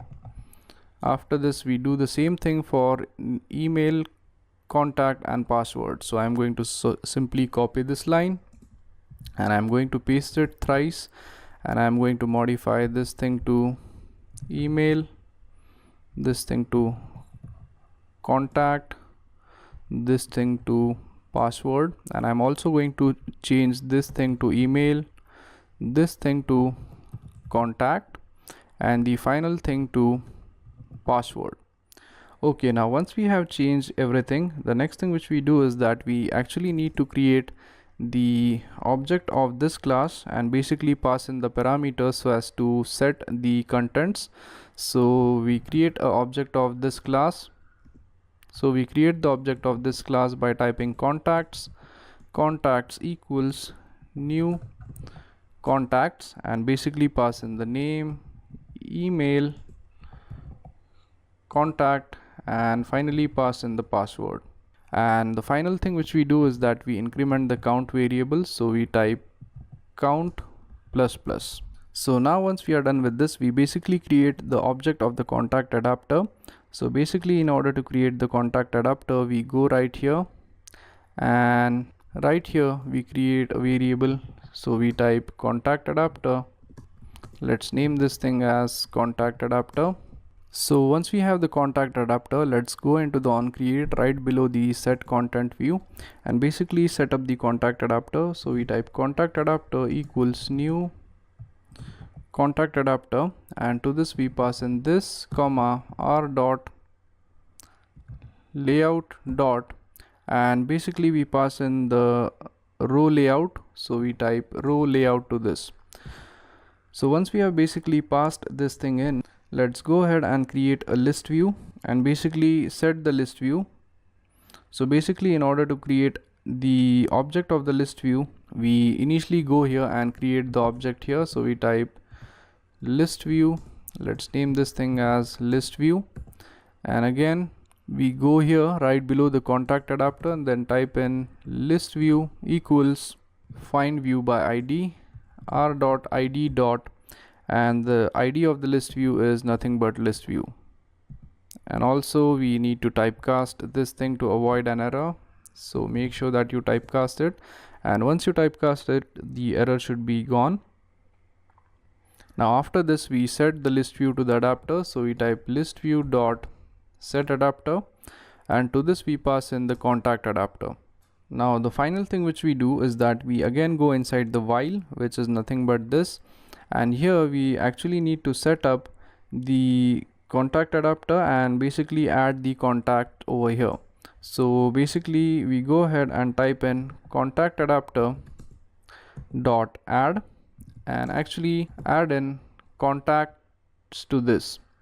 So basically don't type in contact, type in contacts. That is because this is object of this class which is called as contacts. So that's it for this tutorial, and in the next tutorial we'll be actually completing the final code for this application. So thank you very much for watching this tutorial, and I'll see you guys in the next tutorial. Thank you. Hello and welcome to this tutorial, and in this tutorial we'll be writing the final piece of code so as to basically run our Android application, which is nothing but the JSON application, which is basically going to extract the data from the database. So now the only thing which remains is that we actually need to set up a few things inside the contacts.java class, and also we actually need to inflate the layout, which is nothing but the layout to display the contents by using the layout inflator. So now the next thing which we do is that we set a few things inside this contacts.java class, and also we actually need to set up some contents in the contact adapter. So we basically go to the add method, and inside the add method we basically change this thing to contact and basically remove the override right over here, and under super we type in list.add and also pass in the object over here. Now go to the get count method and remove this return super method, and instead type in return list dot size. So this thing is basically going to return the size of the list. Now go to the get item and basically replace this by return list dot get and basically pass in the position. So simply pass in the position here and we are good to go. Now the next thing which we do is that basically go under all the methods and basically go ahead and create a static class here which is called as contact holder, so as to basically hold the contacts. And what this class is going to do is that it is basically going to use the layout inflator to basically inflate the layouts. So we type in static class, not char, class, and let's name this as contact holder. So we type contact holder, and to this class inside the first thing which we type in is going to be the text view. So we type text view tx underscore name, tx underscore email, comma tx underscore contact, and finally tx underscore password. So once this thing is set up, we go inside the get view method, which is basically right here, and right before the return what we do is that we create a new view. So we type view row, let's name this view as row. So we type row equals convert view, And basically once we have this, we check if the row is equal to null. So we go right here and we type if row, if this thing is equal to null, in that case we type in some code. So basically if the row is null, we basically want to inflate the layout by using the layout inflator. So let's go ahead and type in layout inflator.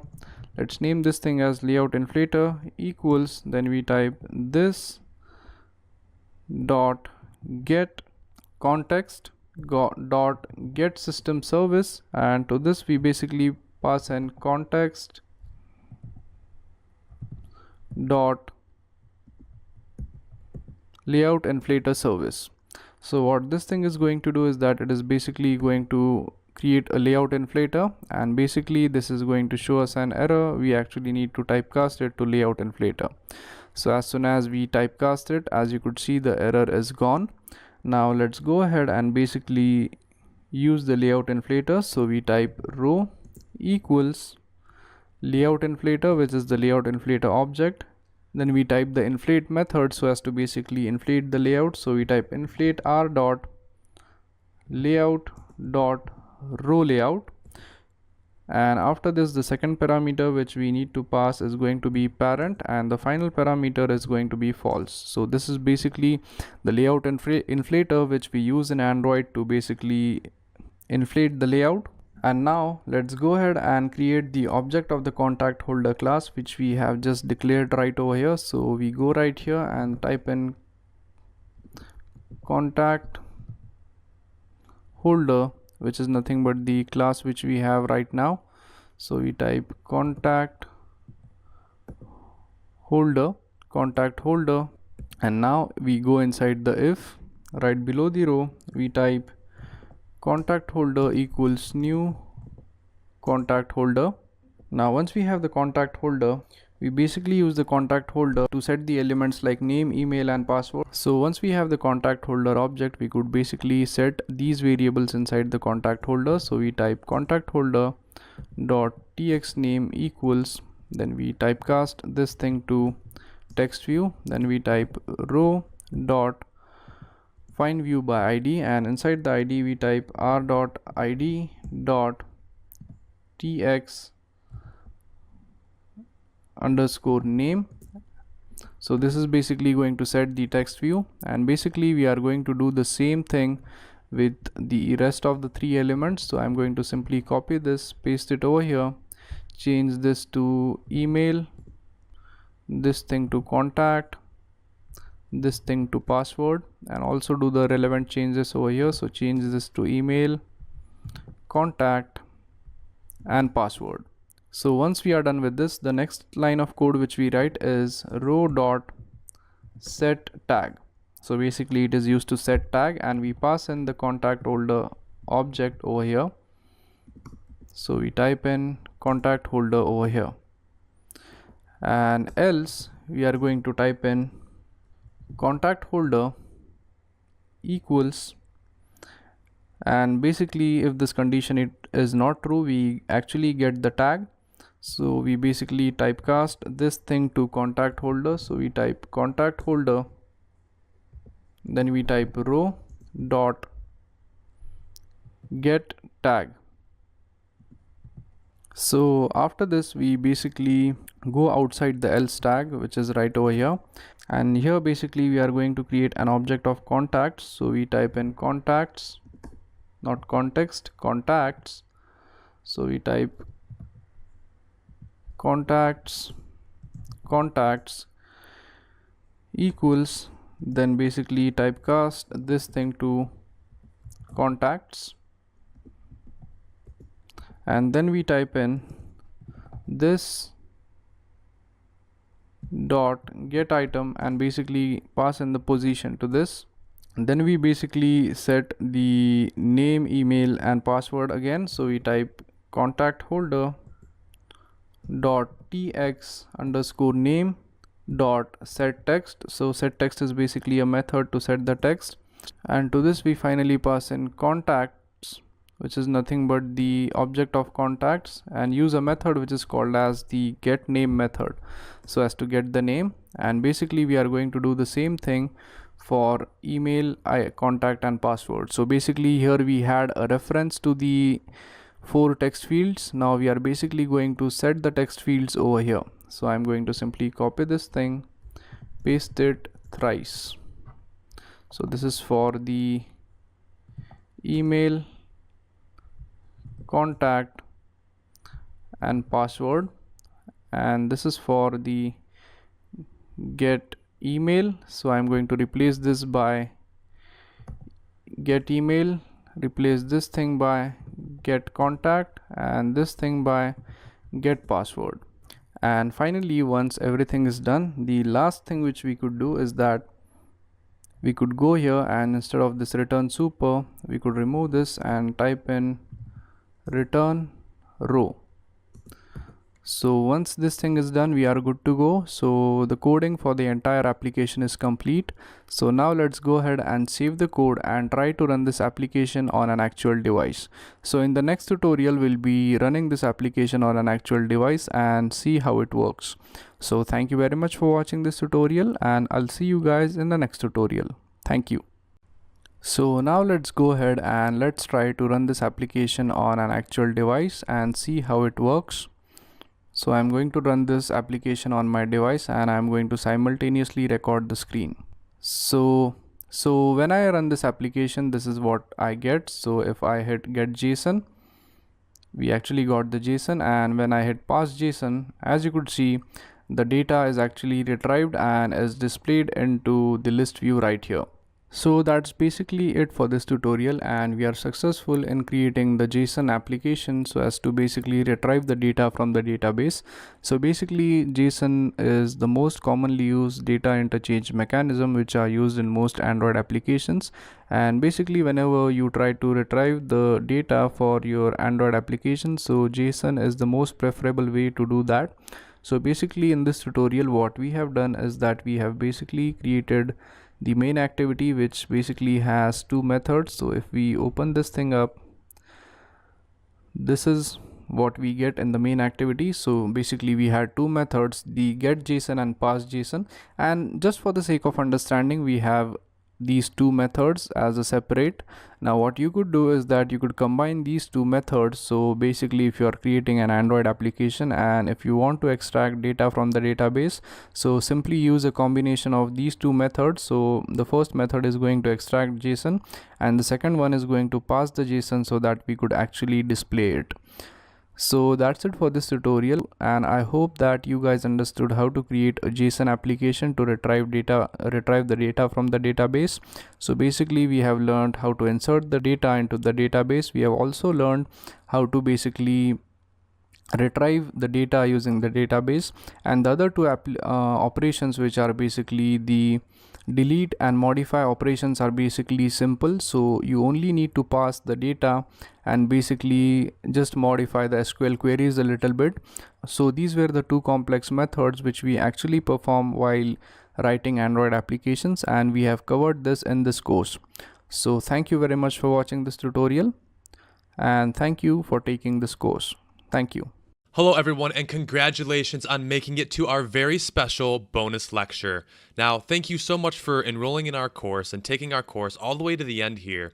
And I really wanted to share with you something that I've created and I'm really excited about. I've created my very own website where I've hosted all of my online courses. And since you've taken this course, I would love to see you in many of my other courses, and I want to give you the absolute best value and create an awesome win-win situation. So the first thing that you have to know is all you have to type into your URL browser is just joeparis.com, and you will hit my website. Once you hit my website, you will see I'll have a featured course, and then I have all my best-selling courses right underneath for you to enroll in. Now, each one of these has a very special coupon, and as you can see right now, they're all about 50% off. In fact, every one of my courses is at the highest discount possible, and as a student, I know that if I really enjoyed working with an instructor and taking one of their courses, I would really love to, take another one. And because you've done that with me, I really want to share more of the information that I have, and I really want you to feel good about enrolling in another course. So I want to give you a discount. And if you enroll in my course directly from my website, I also win because I get 97% of that revenue. So I highly encourage you, if you really want to take any of my other courses, please come to my website, joeparis.com, click on any of the courses here, and you can instantly enroll. Also, you can view all of my courses by clicking this button, or you can simply go all the way to the top and click on Udemy courses, and you'll be able to see all of my courses here as well. Now, if there's a special course or you want to enroll in multiple courses, I highly suggest that you do so in a very timely manner because these coupons will expire and the prices that you're seeing here today may go up in value. The market's always changing and I'm always creating new courses. So take advantage of this. And I wanted to share this with you because I really do value your opinion as a student. I really do value you as a student, and I really would love to see you again in another one of my courses. And I figure this is a really great way to share and to do that. So all you have to do is go to joeparis.com. There's a bunch of free content as well, which is what I want to share with you here really quickly. I have my own YouTube channel. So my YouTube channel is just Joe Paris Academy. You can get to it through my website by just clicking here to subscribe. I really, really would appreciate your subscriptions because the more subscriptions I get, the more videos I can upload and put up there for you. And I have a lot of free previews of my courses. So if you are interested in enrolling in one of my courses, I have a lot of free previews that you can check out just by subscribing to my YouTube channel. And I have a free course here that you can take at any time. And if you want even more bonuses, a great way to really stay in touch is to enter your name and email, and I'm constantly sending out my latest updates, my bi-weekly post for my blog, giving you more strategies on how to take amazing online courses and special discounts in my email. So another great way is to just sign up. All you got to do is put your name and email to get instant access to that. I send those out, and just wanted to share some awesome free stuff here. And if you're really, really interested, I have my own coaching programs where you can literally enroll in a coaching program directly with me. If you're interested in teaching online, or maybe you want to build your confidence, and I even have a goal achieving program, and they're very reasonably priced. So if you're interested in working with me, I'm very interested in working with you and would love to see you in my coaching programs as well as any of my other Udemy courses. So just wanted to share this very special bonus with you and just kind of take you through my website. You can also go to my Facebook page, Twitter, my LinkedIn, again, my YouTube channel, and I also have a blog. So if you click my blog, you will see that I have discussions and case studies every week. So you'll get to see here that, I go through how to do a lot of amazing things online. So all you got to do is go to my academy, which is just joeparis.com. And, or if you want to go to my YouTube channel, all you got to do is type in Joe Paris Academy and go ahead and click that subscribe button. It's just starting. I'm literally uploading videos as we speak here. So looking to grow and to see you there. And thank you so much for enrolling in my courses. I really, really do appreciate each and every one of you. And I have more than 100,000 students at this point. It's very exciting. And by the time that you even watch this video, there could be 2 to 3 times as many of those students, and I could have 2 to 3 times as many courses as well. So really looking forward to the opportunity to continue to serve you. Thanks again for watching this video, and I look forward to seeing you in our next class.